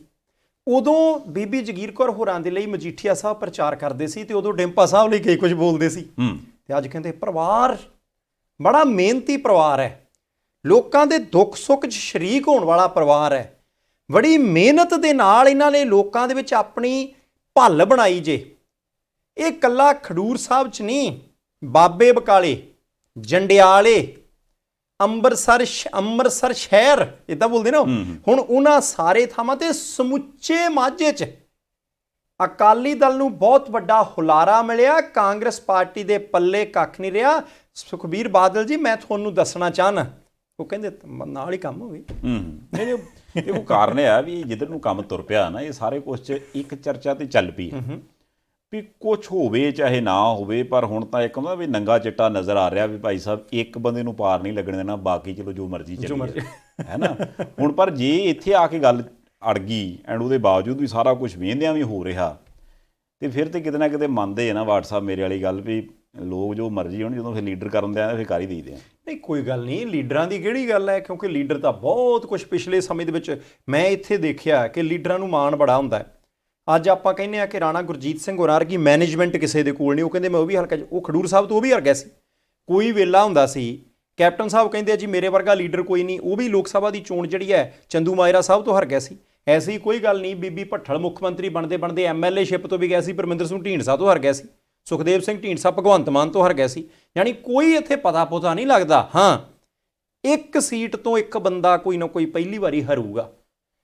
ਨਾ ਅੱਜ ਤੱਕ ਕਦੇ ਬਿਕਰਮ ਸਿੰਘ ਮਜੀਠੀਆ ਹਾਰਿਆ, ਨਾ ਕਦੇ ਨਵਜੋਤ ਸਿੰਘ ਸਿੱਧੂ ਹਾਰਿਆ, ਤੇ ਇਹਨਾਂ ਦੋਨਾਂ ਦੇ ਵਿੱਚੋਂ ਜਿੱਤਣਾ ਇੱਕ ਨੇ ਹੈ ਤੇ ਇੱਕ ਨੇ ਹਾਰਨਾ। ਤੇ ਮੈਂ ਇਹ ਵੀ ਦੱਸ ਦਿੰਦਾ ਕਿ ਯਾਰ ਆਮ ਆਦਮੀ ਪਾਰਟੀ ਵਾਲੇ ਇਤਰਾਜ਼ ਕਰਦੇ ਹੁੰਦੇ ਆ, ਜੇ ਡਾਕਟਰ ਜੀਵਨਜੋਤ ਕੌਰ ਦਾ ਨੰਬਰ ਲੱਗ ਗਿਆ ਹੋ ਸਕਦਾ ਫਿਰ ਦੋਨਾਂ ਦਾ ਰਿਕਾਰਡ ਬਣ ਜਾਵੇ। ਆਹੋ, ਇਹ ਤਾਂ ਹੁਣ ਟਾਈਮ ਦੀ ਗੱਲ ਆ ਜੀ। ਪਰ ਦੇਖੋ ਕਾਰਨ ਹੈ ਨਾ, ਉੱਦਾਂ ਕੋਈ ਜੋ ਮਰਜ਼ੀ ਕਹੀ ਜਾਵੇ, ਆਪਣਾ ਕੰਮ ਇਹ ਹੁੰਦਾ ਵੀ ਜਿਹੜੀ ਲੋਕਾਂ ਦੀ ਆਵਾਜ਼ ਹੈ ਨਾ, ਉਹਦੀ ਵੀ ਮਾੜੀ ਗੱਲ ਕਰੇ ਤੇ ਲੋਕਾਂ ਦੀ ਆਵਾਜ਼ ਇਦਾਂ ਜਿਹਦੀ ਜਿੱਦਾਂ ਦੀ ਮੈਂ ਕਹਿ ਦੀ, ਬਾਕੀ ਤੁਸੀਂ ਬਦੋ ਬਦੀ ਸਾਈਡ ਆਉਣਾ ਦੇ ਲੜਾਈ। ਹੁਣ ਮੈਂ ਕੁਛ ਨਹੀਂ, ਲੋਕਾਂ ਦੀ ਆਵਾਜ਼ ਦਾ ਕੋਈ ਪਤਾ ਥੋੜੀ ਲੱਗਦਾ ਹੈ। ਪਿਛਲੀ ਵਾਰੀ ਜਿਹੜੀ ਆਪ 100 ਸੀਟਾਂ ਜਿੱਤੀ 20 ਤੇ ਰਹਿ ਗਈ। ਜਿਹੜਾ ਅਕਾਲੀ ਦਲ ਕਹਿੰਦਾ ਸੀ ਕਿ ਅਸੀਂ 25 ਸਾਲ ਰਾਜ ਕਰਨਾ, ਉਹ ਤੀਜੇ ਨੰਬਰ ਤੇ ਆ ਗਿਆ। ਕਾਂਗਰਸ ਪਾਰਟੀ ਦੇ ਕਹਿੰਦੇ ਕਹਾਉਂਦੇ ਲੀਡਰ ਹਰ ਗਿਆ ਤਾਂ ਸਰਕਾਰ ਉਹਨਾਂ ਦੀ ਬਣ ਗਈ। ਇਸ ਕਰਕੇ ਲੋਕਾਂ ਦਾ ਕੋਈ ਪਤਾ ਨਹੀਂ ਹੁੰਦਾ, ਕਿਉਂਕਿ ਜਿਹੜੇ ਸ਼ਹਿਰ ਦੇ ਲੋਕ ਆ ਨਾ, ਉਹਨਾਂ ਨੂੰ ਇਸ ਗੱਲ ਦੇ ਨਾਲ ਕੋਈ ਫਰਕ ਨਹੀਂ ਪੈਂਦਾ ਕਿ ਕਿਹੜਾ ਲੀਡਰ ਚੋਣ ਲੜਦਾ। ਹਾਂ, ਇਸ ਗੱਲ ਦੇ ਨਾਲ ਫਰਕ ਪੈਂਦਾ ਕਿ ਭਾਈ ਕੂੜੇ ਵਾਲਾ ਡੰਪ ਕਿੱਥੇ ਹੈ। ਇਸ ਗੱਲ ਦੇ ਨਾਲ ਫਰਕ ਪੈਂਦਾ ਕਿ ਜਦੋਂ ਮੀਂਹ ਆਉਂਦਾ ਹੈ ਬਰਸਾਤਾਂ ਨੂੰ ਤਾਂ ਕਿੰਨੇ ਇੰਚ ਤਾਂ ਨੂੰ ਪਜਾਮਾ ਕਰਕੇ ਲੰਘਣਾ ਪੈਂਦਾ ਹੈ। ਉਹਨਾਂ ਨੂੰ ਇਸ ਗੱਲ ਦੇ ਨਾਲ ਕਿਤੇ ਨਾ ਕਿਤੇ ਸੰਧਾਲੀਆ ਸਾਹਿਬ ਫਰਕ ਪੈਂਦਾ ਹੈ ਕਿ ਅਵਾਰਾ ਕੁੱਤਿਆਂ ਨੇ ਸਾਲ 'ਚ ਕਿੰਨੀ ਵਾਰੀ ਉਹਨਾਂ ਦੇ ਦੰਦ ਮਾਰੇ ਆ। ਫਰਕ ਇਸ ਗੱਲ ਦੇ ਨਾਲ ਵੀ ਪੈਂਦਾ ਹੈ ਕਿ ਜਦੋਂ ਸੜਕ ਦੇ ਵਿੱਚ ਟੋਆ ਹੁੰਦਾ ਹੈ, ਸਟਰੀਟ ਲਾਈਟ ਬੰਦ ਹੁੰਦੀ ਹੈ, ਤਾਂ ਫਿਰ ਉਦੋਂ ਨਿਆਣੇ ਕਿਹੜੀ ਗਰਾਊਂਡ ਤਾਂ ਕਿਹੜੇ ਪਾਰਕ ਦੇ ਵਿੱਚ ਖੇਡਣ ਤੇ ਸੈਰ ਕਰਨ ਜਾਣ। ਨਹੀਂ ਠੀਕ ਹੈ ਗੱਲ, ਦੇਖੋ ਕਾਰਨ ਆ ਵੀ ਇਹ ਤਾਂ ਹੁਣ ਸਿਆਸਤ ਆ। ਬਾਕੀ ਵੈਸੇ ਇੱਕ ਚਰਚਾ ਹੋਰ ਉਹ ਵੀ ਆਪਾਂ ਕਰ ਲਈ। ਅਨਿਲ ਵਿਜ ਸਾਹਿਬ ਹੈ ਤੇ ਹਰਿਆਣੇ ਦੇ ਮੰਤਰੀ ਨੇ, ਪਰ ਗੁੱਸਾ ਗਿਲਾ ਉਹਨਾਂ ਨੇ ਸੁਖਬੀਰ ਸਿੰਘ ਬਾਦਲ ਸਾਹਿਬ ਤੇ ਕੀਤਾ ਜੀ। ਉਹ ਕਹਿੰਦੇ ਦੇਖੋ ਉਹ ਜੇ ਸਿਰਸੇ ਵਾਲੇ ਬਾਬੇ ਨੂੰ ਪੈਰੋਲ ਮਿਲੀ ਹੈ ਤੇ ਕਾਨੂੰਨ ਦੇ ਤਹਿਤ ਹੋਇਆ ਸਾਰਾ ਕੁਝ, ਉਹਦੇ 'ਚ ਜਿਹੜਾ ਸੁਖਬੀਰ ਬਾਦਲ ਸਾਹਿਬ ਰਾਜਨੀਤੀ ਕਰ ਰਹੇ ਠੀਕ ਨਹੀਂ। ਦੇਖੋ ਕਾਰਨ ਇਹ ਸੀ ਨਾ, ਪੱਤਰਕਾਰ ਹੁਣ ਬਾਰ-ਬਾਰ ਪੁੱਛਦੇ ਤੁਸੀਂ ਕਿਹੜਾ ਹਟਦੇ ਹੋ ਜਦੋਂ ਪੱਤਰਕਾਰ ਬਣ ਜਾਂਦੇ ਹੋ ਕਿਤੇ ਨਾ ਕਿਤੇ। ਸਾਡਾ ਕੰਮ ਹੈ ਨਾ, ਅਸੀਂ ਕਰਨਾ ਹੁੰਦਾ। ਤੇ ਉਹ ਕਹਿੰਦੇ ਸੀ ਜੀ, ਕਿਉਂਕਿ ਸੁਖਬੀਰ ਸਿੰਘ ਬਾਦਲ ਸਾਹਿਬ ਨੇ ਸਿੱਧਾ ਜਿਹਾ ਕਿਹਾ ਸੀ ਜੀ ਭਾਰਤੀ ਜਨਤਾ ਪਾਰਟੀ ਹਰ ਕੰਮ ਦੇ ਵਿੱਚੋਂ ਸਿਆਸੀ ਲਾਹਾ ਲੈਣ ਦੀ ਕੋਸ਼ਿਸ਼ ਕਰ ਰਹੀ ਹੈ, ਯਤਨ ਕਰ ਰਹੀ ਹੈ ਕਿ ਕਿਸੇ ਨਾ ਕਿਸੇ ਤਰੀਕੇ ਪੰਜਾਬ ਦੇ ਵਿੱਚ ਪੈਰ ਲੱਗ ਜਾਣ। ਸਿੱਧਾ ਨਹੀਂ ਸੀ ਉਹਨਾਂ ਨੇ ਕਿਹਾ। ਵਿਜ ਸਾਹਿਬ ਨੂੰ ਪੁੱਛ ਲਿਆ, ਵਿਜ ਸਾਹਿਬ ਵੀ ਤੱਤੇ ਹੁੰਦੇ ਟਾਈਮ ਨਹੀਂ। ਹੁਣ ਵਿਜ ਸਾਹਿਬ ਗ੍ਰਹਿ ਮੰਤਰੀ ਨੇ ਹਰਿਆਣੇ ਦੇ। ਗ੍ਰਹਿ ਮੰਤਰੀ ਤੋਂ ਭਾਵ ਕਿ ਪੁਲਿਸ ਉਹਨਾਂ ਦੇ ਅਧੀਨ ਹੈ, ਡਿਪਾਰਟਮੈਂਟ, ਤੇ ਡਿਪਾਰਟਮੈਂਟਾਂ ਨੇ ਕਈ ਤਰ੍ਹਾਂ ਦੀ ਸਹੀ ਪਾਉਣੀ ਹੁੰਦੀ ਹੈ। ਉਹ ਕਹਿੰਦੇ ਜੀ ਦੇਖੋ ਕਾਨੂੰਨੀ ਹੱਕ ਜਿਹੜਾ ਨਾ ਉਹਨੂੰ ਕੋਈ ਖੋਹ ਨਹੀਂ ਸਕਦਾ। ਕਾਨੂੰਨੀ ਹੱਕ ਦੇ ਤਹਿਤ ਅਗਲੇ ਨੇ ਅਪਲਾਈ ਕੀਤਾ ਹੋਊਗਾ, ਪੈਰੋਲ ਮਿਲ ਗਈ ਹੈ, ਸ਼ਰਤਾਂ ਦੇ ਤਹਿਤ ਮਿਲੀ ਹੈ। ਤੇ ਸੁਖਬੀਰ ਸਿੰਘ ਬਾਦਲ ਸਾਹਿਬ ਨੂੰ ਚਾਹੀਦਾ ਕਿ ਐਵੇਂ ਹਰ ਕੰਮ 'ਚ ਰਾਜਨੀਤੀ ਨਾ ਕਰਿਆ ਕਰੋ। ਸਾਨੂੰ ਨਹੀਂ ਪਤਾ ਕਿ ਸੁਖਬੀਰ ਸਿੰਘ ਬਾਦਲ ਸਾਹਿਬ ਹਰ ਕੰਮ 'ਚ ਰਾਜਨੀਤੀ ਕਰਦੇ ਆ, ਪਰ ਕਿਉਂਕਿ ਉਹਨਾਂ ਦਾ 2 ਦਹਾਕਿਆਂ ਤੋਂ ਵੱਧ ਸਮਾਂ ਗੱਠ ਰਿਹਾ, ਹੋ ਸਕਦਾ ਵਿਜ ਸਾਹਿਬ ਨੂੰ ਪਤਾ ਵੀ ਕੋਈ ਹਰ ਕੰਮ 'ਚ ਰਾਜਨੀਤੀ ਕਰ ਲੈਂਦੇ ਆ। ਤਾਂ ਹੀ ਉਹਨਾਂ ਵਰਜਿਆ ਵੀ ਇੱਥੇ ਨਾ ਕਰੋ। ਬਾਕੀ ਸੰਤ ਸਮਾਜ ਨਹੀਂ, ਸੰਤ ਸਮਾਜ ਤੇ ਵੀ ਆਪਾਂ ਆ ਜੀ, ਕਿਉਂਕਿ ਸੰਤ ਸਮਾਜ ਨੇ ਤਾਂ ਹੁਣ ਆਪਣੇ ਵੱਲੋਂ ਇਕੱਠ ਕੀਤਾ ਤੇ ਉਹਨਾਂ ਨੇ ਇਕੱਠ ਕਰਨ ਤੋਂ ਬਾਅਦ ਇੱਕ ਕਲੀਅਰ ਕੱਟ ਫੈਸਲਾ ਕਰ ਦਿੱਤਾ ਵੀ ਸਾਰੀਆਂ ਜਥੇਬੰਦੀਆਂ ਨੇ ਯੂਨੈਨਿਮਸਲੀ ਸ਼੍ਰੋਮਣੀ ਅਕਾਲੀ ਦਲ ਤੇ ਬਸਪਾ ਗੱਠਜੋੜ ਉਹਨੂੰ ਵੋਟ ਪਾਉਣਾ। ਠੀਕ ਹੈ। ਹੁਣ ਜਦੋਂ ਉਹਨਾਂ ਨੇ ਇਕੱਠ ਕਰਕੇ ਸਾਰਾ ਕੁਝ ਕਰ ਦਿੱਤਾ ਤੇ ਫਿਰ ਮੈਂ ਵੈਸੇ ਕੁਦਰਤੀ ਸੋਚਦਾ ਸੀ ਵੀ ਹੋ ਸਕਦਾ ਕੱਲ੍ਹ ਨੂੰ ਕੋਈ ਹੋਰ ਪਾਰਟੀ ਵਾਲੇ ਮੁੱਦਾ ਚੱਕ ਲਵੇ ਵੀ ਇੱਕ ਪਾਸੇ ਤੇ ਆਪਾਂ ਗੱਲ ਕਰਦੇ ਹਾਂ ਵੀ ਹਾਂ ਯਾਰ ਧਾਰਮਿਕ ਸੰਸਥਾਵਾਂ ਦੇ ਵਿੱਚ ਦਖਲ ਨਾ ਦੇਣ, ਪਰ ਹੁਣ ਜਦੋਂ ਸੰਤ ਸਮਾਜ ਨੇ ਇਹ ਗੱਲ ਕਹੀ ਹੋਊਗੀ ਤਾਂ ਹੋ ਸਕਦਾ ਅਗਲੇ ਨੂੰ ਕਹਿਣ ਦਾ ਮੌਕਾ ਮਿਲ ਜਾਏ ਭਾਈ ਸਾਹਿਬ ਜੇ ਸਿਰਸੇ ਵਾਲਾ ਦਖਲ ਦਿੰਦਾ ਫਿਰ ਤੁਸੀਂ ਕਹਿੰਦੇ ਕਿਉਂ ਦਿੰਦੇ ਹੋ, ਜੇ ਬਾਬਾ ਜੀ ਇੱਧਰ ਨੂੰ ਦਿੰਦੇ ਫਿਰ ਕੋਈ ਉਹਨਾਂ ਦਾ ਬਣਦਾ। ਦੇਖੋ ਉਹ ਕਹਿਣ ਕਿ ਅਸੀਂ ਥੋੜ੍ਹੀ ਆਖਿਆ ਏ, ਜਦ ਉਹ ਕਹਿੰਦੇ ਤੇ ਉਹਨਾਂ ਦੀ ਵੋਟ ਅਸੀਂ ਉਹਨਾਂ ਨੂੰ ਇਹ ਥੋੜ੍ਹੀ ਕਹਿ ਸਕਦੇ ਸਾਨੂੰ ਵੋਟ ਨਾ ਪਾਇਓ। ਨਹੀਂ ਤੇ ਅਗਲੇ ਕਹਿੰਦੇ ਅਸੀਂ ਕਿਹੜਾ ਸਿਰਸੇ ਵਾਲੇ ਨੂੰ ਆਖਿਆ, ਉਹ ਵੀ ਤਾਂ ਕਹਿੰਦਾ ਮੈਂ ਜ਼ਰੂਰ ਪਾਉਣੀ ਆ। ਦੇਖੋ 3 ਦਿਨ ਹੋ ਗਏ ਆ ਸਿਰਸੇ ਵਾਲੇ ਗੁਰਮੀਤ ਰਾਮ ਰਹੀਮ ਇੰਸਾ ਉਹ ਜੇਲੋਂ ਬਾਹਰ ਨੇ, ਕਹਿੰਦੇ ਆ 3ਜੀ ਮੰਜ਼ਿਲ ਤੇ ਰਹਿੰਦੇ ਆ। ਇਹ ਵੀ ਕਹਿੰਦੇ ਆ ਕਿ 300 ਪੁਲਿਸ ਦਾ ਬੰਦਾ ਉਹਨਾਂ ਦੀ ਸੁਰੱਖਿਆ ਤੇ ਲਾਇਆ ਤੇ 8 ਘੰਟੇ 100 ਬੰਦਾ ਡਿਊਟੀ ਕਰਦਾ, ਬਾਕੀ 200 ਸੌਂਦਾ। ਫਿਰ ਅਗਲੇ 100 ਬੰਦੇ ਡਿਊਟੀ ਤੇ ਆ ਜਾਂਦੇ ਆ, ਬਾਕੀ 200 ਸੌਂਦਾ। ਫਿਰ ਤੀਜੇ ਬੰਦੇ 8 ਘੰਟੇ ਲਈ ਡਿਊਟੀ ਤੇ ਆ ਜਾਂਦੇ ਆ, ਬਾਕੀ 200। ਰੋਟੇਸ਼ਨ ਸਿਸਟਮ ਚੱਲਦਾ। 300 ਬੰਦਾ। ਹੁਣ ਪਰਿਵਾਰ ਵਾਲਾ, ਉਹਨਾਂ ਦਾ ਪਰਿਵਾਰ ਪਹਿਲੀ ਮੰਜ਼ਿਲ ਤੇ ਹੈ, ਗੁਰਮੀਤ ਰਾਮ ਰਹੀਮ ਹੋਰੀ ਤੀਸਰੀ ਮੰਜ਼ਿਲ ਤੇ ਨੇ। ਤੇ ਇਹ ਵੀ ਚਰਚਾ ਚੱਲਦੀ ਹੈ ਕਿ ਅਜੇ ਤੱਕ ਕੋਈ ਸਿਆਸੀ ਲੀਡਰ ਉੱਥੇ ਜਾਂਦਾ ਨਹੀਂ ਦੇਖਿਆ, ਪਰ ਉਮੀਦ ਹੈ ਕਿ ਇਸ ਹਫ਼ਤੇ ਦੇ ਅੰਤ ਤੱਕ ਡੇਰਾ ਸਿਰਸਾ ਵਾਲਿਆਂ ਨੇ ਐਲਾਨ ਕਰ ਦੇਣਾ ਕਿ ਪੰਜਾਬ ਦੀਆਂ ਵਿਧਾਨ ਸਭਾ ਚੋਣਾਂ ਦੇ ਵਿੱਚ ਕਿੱਧਰਲੇ ਪਾਸੇ ਮਿਹਰ ਭਰਿਆ ਹੱਥ ਰੱਖਣਾ। ਹਾਂਜੀ, ਉਹ ਤੇ ਰੱਖਿਆ ਜਾਣਾ, ਪਰ ਕਾਰਨ ਹੈ ਵੀ ਲੀਡਰ ਜਾਵੇ ਨਾ ਜਾਵੇ। ਜੇਲ੍ਹ 'ਚ ਤੇ ਚਲੋ ਫੋਨ ਨਹੀਂ ਜਾਂਦਾ, ਉੱਥੇ ਤੇ ਹੈਗਾ ਹੀ ਆ। ਠੀਕ ਹੈ, ਲੈ 10 ਬੰਦਾ ਉੱਥੇ ਲੈਂਡਲਾਈਨ ਵੀ ਹੋ ਸਕਦਾ। ਆਹੋ, ਦੂਜੀ ਗੱਲ ਇਹ ਹੈ ਕਿ ਜਿਹੜਾ ਤੁਸੀਂ 300 ਬੰਦੇ ਦੀ ਗੱਲ ਕੀਤੀ ਨਾ, ਇਹ 27-28 ਤਰੀਕ ਤੱਕ ਚੱਲਣਾ ਕੰਮ। ਆਪਾਂ ਨੇ ਵੀ ਚਲੋ ਇਲੈਕਸ਼ਨਾਂ ਦੇ ਵਿੱਚ ਅਜੇ ਅਫਸਰ ਬਿਜ਼ੀ ਹੁੰਦੇ, ਹੋ ਸਕਦਾ ਕੋਈ ਮਾਰਚ ਜਾ ਕੇ RTI ਪਾਵੇ, ਰਾਈਟ ਟੂ ਇਨਫੋਰਮੇਸ਼ਨ ਐਕਟ ਦੇ ਤਹਿਤ 10 ਰੁਪਈਆਂ ਦੀ ਪਰਚੀ ਕਟਾ ਕੇ ਚਿੱਠੀ ਪਾਵੇ ਜੀ ਵੀ ਸਰਕਾਰ ਮੈਨੂੰ ਦੱਸਿਆ ਜਾਵੇ ਵੀ ਜਦੋਂ ਬਾਬਾ ਜੀ ਪੈਰੋਲ ਤੇ ਸੀਗੇ, ਜਿਹੜਾ ਕਿ ਕਾਨੂੰਨੀ ਹੱਕ ਹੈ ਉਹਨਾਂ ਦਾ, ਉਹਦੇ ਦੌਰਾਨ ਸਰਕਾਰੀ ਖਰਚਾ ਕਿੰਨਾ ਕੁ ਹੋਇਆ ਬੜਾ। ਇਹ ਜ਼ਰੂਰ ਹੈ ਜੀ। ਉਹ ਦੇਖੋ ਉਹ ਨਾਗਰਿਕ ਨੇ ਭਾਰਤ ਦੇ, ਉਹਨਾਂ ਨੂੰ ਕਾਨੂੰਨੀ ਤੌਰ ਤੇ ਪੈਰੋਲ ਮਿਲੀ ਹੈ, ਸੰਵੇਦਨਸ਼ੀਲ ਮਸਲਾ ਸੀ, ਇਸ ਕਰਕੇ ਭਾਰਤ ਦੇ ਹਰ ਇੱਕ ਨਾਗਰਿਕ ਦੀ ਰਾਖੀ ਕਰਨੀ ਜਿਹੜੀ ਹੈ ਫਰਜ਼ ਹੈ। ਗੁਰਮੀਤ ਰਾਮ ਰਹੀਮ ਹੋਰਾਂ ਤੋਂ ਚੇਤਾ ਆਇਆ, ਭਾਵੇਂ ਬਹੁਤਾ ਪ੍ਰਭਾਵ ਉਹਨਾਂ ਦਾ ਪੰਜਾਬ ਤੇ ਹਰਿਆਣੇ 'ਚ ਹੈ, ਰਾਜਸਥਾਨ 'ਚ ਵੀ ਹੈ, ਕਹਿੰਦੇ ਆ ਕਿ ਯੂਪੀ ਦੇ ਵੀ ਥੋੜ੍ਹੇ ਜਿਹੇ ਹਿੱਸੇ ਦੇ ਵਿੱਚ ਕਿਤੇ ਨਾ ਕਿਤੇ ਹੈਗਾ। ਤੇ ਹੁਣ ਤੋਂ ਥੋੜ੍ਹੇ ਮਿੰਟ ਪਹਿਲਾਂ ਉੱਤਰ ਪ੍ਰਦੇਸ਼ ਦੀਆਂ 58 ਸੀਟਾਂ ਦੇ ਉੱਤੇ ਵੋਟਾਂ ਪੈਣ ਦਾ ਕੰਮ ਸੰਧਾਲੀਆ ਸਭ ਸ਼ੁਰੂ ਹੋ ਗਿਆ। ਤੇ 58 ਸੀਟਾਂ 403 ਦੇ ਵਿੱਚੋਂ 202 ਤੇ ਬਹੁਮਤ ਹੈ। ਉਹ ਨੇ ਜਿਹਨੂੰ ਪੱਛਮੀ ਉੱਤਰ ਪ੍ਰਦੇਸ਼ ਕਹਿੰਦੇ ਆ। ਤੇ ਪੱਛਮੀ ਉੱਤਰ ਪ੍ਰਦੇਸ਼ ਉਹ ਹੈ ਜਿੱਥੇ ਖੇਤੀ ਬਹੁਤ ਹੁੰਦੀ, ਜਿੱਥੇ ਗੰਨਾ ਬਹੁਤ ਹੁੰਦਾ, ਤੇ ਉਹ ਇਲਾਕਾ ਜਿੱਥੇ ਕਿਸਾਨਾਂ ਦਾ ਪ੍ਰਭਾਵ ਬਹੁਤ ਹੈ, ਟਕੈਤ ਸਾਹਿਬ ਦਾ ਵੀ ਪ੍ਰਭਾਵ ਹੈ। ਇਹੀ ਉਹ ਇਲਾਕਾ ਹੈ ਜਦੋਂ ਕਿਸਾਨ ਅੰਦੋਲਨ ਚੱਲਦਾ ਸੀ ਤਾਂ ਉਦੋਂ ਪੰਜਾਬ ਤੇ ਹਰਿਆਣੇ ਤੋਂ ਬਾਅਦ ਦਿੱਤੀ ਗਈ ਕਿਸੇ ਵੀ ਕਾਲ ਦਾ ਸਭ ਤੋਂ ਵੱਧ ਅਸਰ ਇਸੇ ਹੀ ਪੱਛਮੀ ਉੱਤਰ ਪ੍ਰਦੇਸ਼ ਦੇ ਵਿੱਚ ਹੁੰਦਾ ਸੀ। ਤੇ ਪਿਛਲੀ ਵਾਰ 2017 'ਚ ਇਹਨਾਂ 58 ਸੀਟਾਂ ਦੇ ਵਿੱਚੋਂ ਸੰਧਾਲੀਆ ਸਾਹਿਬ 53 ਸੀਟਾਂ ਭਾਜਪਾ ਨੇ ਜਿੱਤੀਆਂ ਸੀ।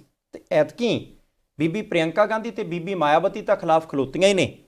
ਸਮਾਜਵਾਦੀ ਪਾਰਟੀ ਦੇ ਅਖਿਲੇਸ਼ ਯਾਦਵ ਨੇ ਜਿਸ ਤਰੀਕੇ ਜਯੰਤ ਚੌਧਰੀ ਦੇ ਨਾਲ ਗੱਠਜੋੜ ਕਰਕੇ ਚੁਣੌਤੀ ਦਿੱਤੀ ਹੈ, ਉਹਦੇ ਨਾਲ ਕਈ ਜਿਹੜੇ ਸਿਆਸੀ ਮਾਹਿਰ ਨੇ ਉਹ ਕਹਿੰਦੇ ਆ ਕਿ ਐਤਕੀ ਉੱਥੋਂ ਸੇਕ ਲੱਗ ਸਕਦਾ ਹੈ। ਪਰ ਪੰਜਾਬ 'ਚੋਂ ਕੁਝ ਨਹੀਂ ਹੋਇਆ ਜੋ ਯੂਪੀ 'ਚ ਹੋਇਆ। ਸੰਧਾਲੀਆ ਸਾਹਿਬ 19 ਵਿਧਾਇਕਾਂ ਦੀਆਂ ਟਿਕਟਾਂ ਭਾਜਪਾ ਨੇ ਇਸ ਪੱਛਮੀ ਉੱਤਰ ਪ੍ਰਦੇਸ਼ 'ਚੋਂ ਕੱਟਤੀਆਂ। ਜਿਹੜੇ 4 ਬੰਦੇ ਪਿਛਲੀ ਵਾਰੀ ਦੂਜੇ ਨੰਬਰ ਤੇ ਰਿਹਾ ਸੀ ਉਹਨਾਂ ਦੀਆਂ ਵੀ ਕੱਟਤੀਆਂ, ਜਾਣੀ 58 ਦੇ ਵਿੱਚੋਂ 40% ਕੈਂਡੀਡੇਟ ਬੀਜੇਪੀ ਨੇ ਬਦਲਤੇ, 90% ਕੈਂਡੀਡੇਟ ਸਮਾਜਵਾਦੀ ਪਾਰਟੀ ਤੇ ਜਯੰਤ ਚੌਧਰੀ ਨੇ ਬਦਲਤੇ, ਅੱਧਿਓਂ ਵੱਧ ਕੈਂਡੀਡੇਟ ਜਿਹੜੇ ਨੇ ਉਹ ਕਾਂਗਰਸ ਨੇ ਵੀ ਇੱਥੋਂ ਬਦਲਤੇ ਤੇ 88% ਦੇ ਕਰੀਬ ਕੈਂਡੀਡੇਟ ਜਿਹੜੇ ਆ ਬਸਪਾ ਨੇ ਵੀ ਬਦਲ ਦਿੱਤੇ। ਇਹਦਾ ਮਤਲਬ ਹੈ ਕਿ ਉਹਨਾਂ ਨੂੰ ਪਤਾ ਲੱਗ ਗਿਆ ਸੀ ਕਿ ਜਿਹੜੇ ਬੰਦੇ ਘੱਟ ਵੱਧ ਹੀ ਬੜੇ ਨੇ, ਐਤਕੀ ਲੋਕਾਂ ਦੀ ਝਾਲ ਉਹਨਾਂ ਤੋਂ ਝੱਲੀ ਨਹੀਂ ਜਾਣੀ, ਤਬਦੀਲ ਹੀ ਕਰ ਦਿਓ। ਪੰਜਾਬ 'ਚ ਇਦਾਂ ਦੀ ਤਬਦੀਲੀ ਪਤਾ ਨਹੀਂ ਕਦ ਆਉਣੀ ਹੈ। ਨਹੀਂ, ਇਹ ਵੀ ਹੋ ਸਕਦਾ ਵੀ ਮਤਲਬ ਪਿਛਲੇ ਸਮੇਂ ਜਦੋਂ ਇਹ ਅੰਦੋਲਨ ਚੱਲਦਾ ਸੀਗਾ, ਉਦੋਂ ਜਦੋਂ ਵਿਰੋਧ ਹੁੰਦਾ ਸੀਗਾ ਤੇ ਉਦੋਂ ਹਰੇਕ ਨੂੰ ਪੁੱਛਦੇ ਸੀ, ਅਗਲੇ ਨੂੰ ਸਿਆਣ ਆ ਗਈ, ਉਹਨੂੰ ਫਲਾਨਾ ਆਉਂਦਾ ਹੁੰਦਾ ਇੱਕ ਇਦਾਂ ਦੀ ਗੱਡੀ ਦਾ ਨੰਬਰ ਹੀ ਤੇ ਐਡਾ ਨਿਗਾਹ ਜਾਈਓ, ਉਹਨੇ ਕਿਸੇ ਨੇ ਮੁੱਛਾਂ ਰੱਖੀਆਂ, ਕਿਸੇ ਨੇ ਧੋਤੀ ਬਣੀ, ਉਹ ਤੋਂ ਸਿਆਣ ਹੋ ਜਾਂਦੀ, ਕਿਉਂਕਿ ਹਰੇਕ ਨੂੰ ਨਾਂ ਤੇ ਉੱਥੇ ਪਤਾ ਨਹੀਂ ਹੁੰਦਾ। ਉਹ ਕਹਿੰਦੇ ਨਾ ਜੇ ਇਹ ਗਿਆ ਲੋਕਾਂ ਸਿਆਣ ਲੈਣਾ ਵੀ ਉਹੀ, ਇਸ ਕਰਕੇ ਬੰਦਾ ਹੀ ਬੋਲਦੇ ਆਖੇ ਯਾਰ ਉਹ ਕਿੱਥੇ, ਉਹ ਥੋੜਾ ਹੈਗਾ ਸਾਡੇ ਨਾਲ, ਹੈ ਨਹੀਂ ਹੁਣ ਨਹੀਂ ਖੇਡਦਾ, ਅਸੀਂ ਇਕੱਲੇ ਹਾਂ। ਇੱਕ ਆਪਾਂ ਜਾਂਦੇ ਜਾਂਦੇ ਜ਼ਰੂਰ ਗੱਲ ਕਰਨੀ ਆ ਵੀ ਬੜੀ ਦੇਰ ਤੋਂ ਇਸ ਚੀਜ਼ ਦੀ ਡਿਮਾਂਡ ਸੀਗੀ। ਹੁਣ ਜੇ ਚਲੋ ਇਹ ਗੱਲ ਚੱਲਦੀ ਆ ਵੀ ਕਾਨੂੰਨੀ ਅਧਿਕਾਰ ਹੈ ਜੀ, ਵੀ ਹਰੇਕ ਨੂੰ ਕਾਨੂੰਨੀ ਤੌਰ ਦੇ ਉੱਪਰ ਛੋਟ ਹੋਣੀ ਚਾਹੀਦੀ ਹੈ, ਅਤੇ ਬਹੁਤ ਸਾਰੇ ਕਹਿ ਲਓ ਕਿ ਵੀ ਉਹ ਜਿਹੜੇ ਸਿੱਖ ਜੇਲ੍ਹਾਂ 'ਚ ਬੰਦ ਨੇ, ਜਿਨ੍ਹਾਂ ਦੀਆਂ ਸਜ਼ਾਵਾਂ ਪੂਰੀਆਂ ਹੋ ਗਈਆਂ, ਉਹਨਾਂ ਦੇ ਲਈ ਵੀ ਸਿੱਖ ਜਥੇਬੰਦੀਆਂ ਨੇ ਪਹੁੰਚ ਕੀਤੀ। ਗਜਿੰਦਰ ਸਿੰਘ ਸ਼ੇਖਾਵਤ ਸਾਹਿਬ ਨੂੰ ਮਿਲੇ ਜਾ ਕੇ, ਤੇ ਉਹ ਕਹਿੰਦੇ ਮਹਾਰਾਜ ਉਹਨਾਂ ਦਾ ਕੀ ਕਸੂਰ ਹੈ, ਜੇ ਉਹਨਾਂ ਦੀ ਸਜ਼ਾ ਪੂਰੀ ਕਰ ਲਈ ਤੇ ਰਿਹਾਈ।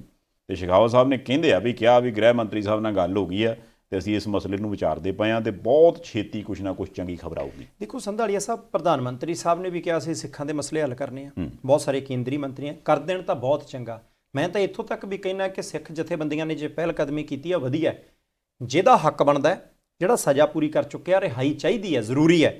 ਕਈਆਂ ਨੂੰ ਤਾਂ 20-20 ਸਾਲ ਪੈਰੋਲ ਤੱਕ ਨਹੀਂ ਮਿਲੀ ਸੀ, ਉਹ ਵੱਖਰੀ ਗੱਲ ਹੈ, ਕਈਆਂ ਨੂੰ 4.5-5 ਸਾਲ ਬਾਅਦ ਹੀ ਮਿਲ ਜਾਂਦੀ ਹੈ। ਹੁਣ ਪੈਰੋਲ ਵੀ ਵੇਲੇ ਸਿਰ ਮਿਲੇ, ਰਿਹਾਈ ਵੀ ਸਜ਼ਾ ਪੂਰੀ ਹੋਣ ਤੋਂ ਬਾਅਦ ਤੁਰੰਤ ਹੋਵੇ, ਇਹ ਜ਼ਰੂਰੀ ਹੈ।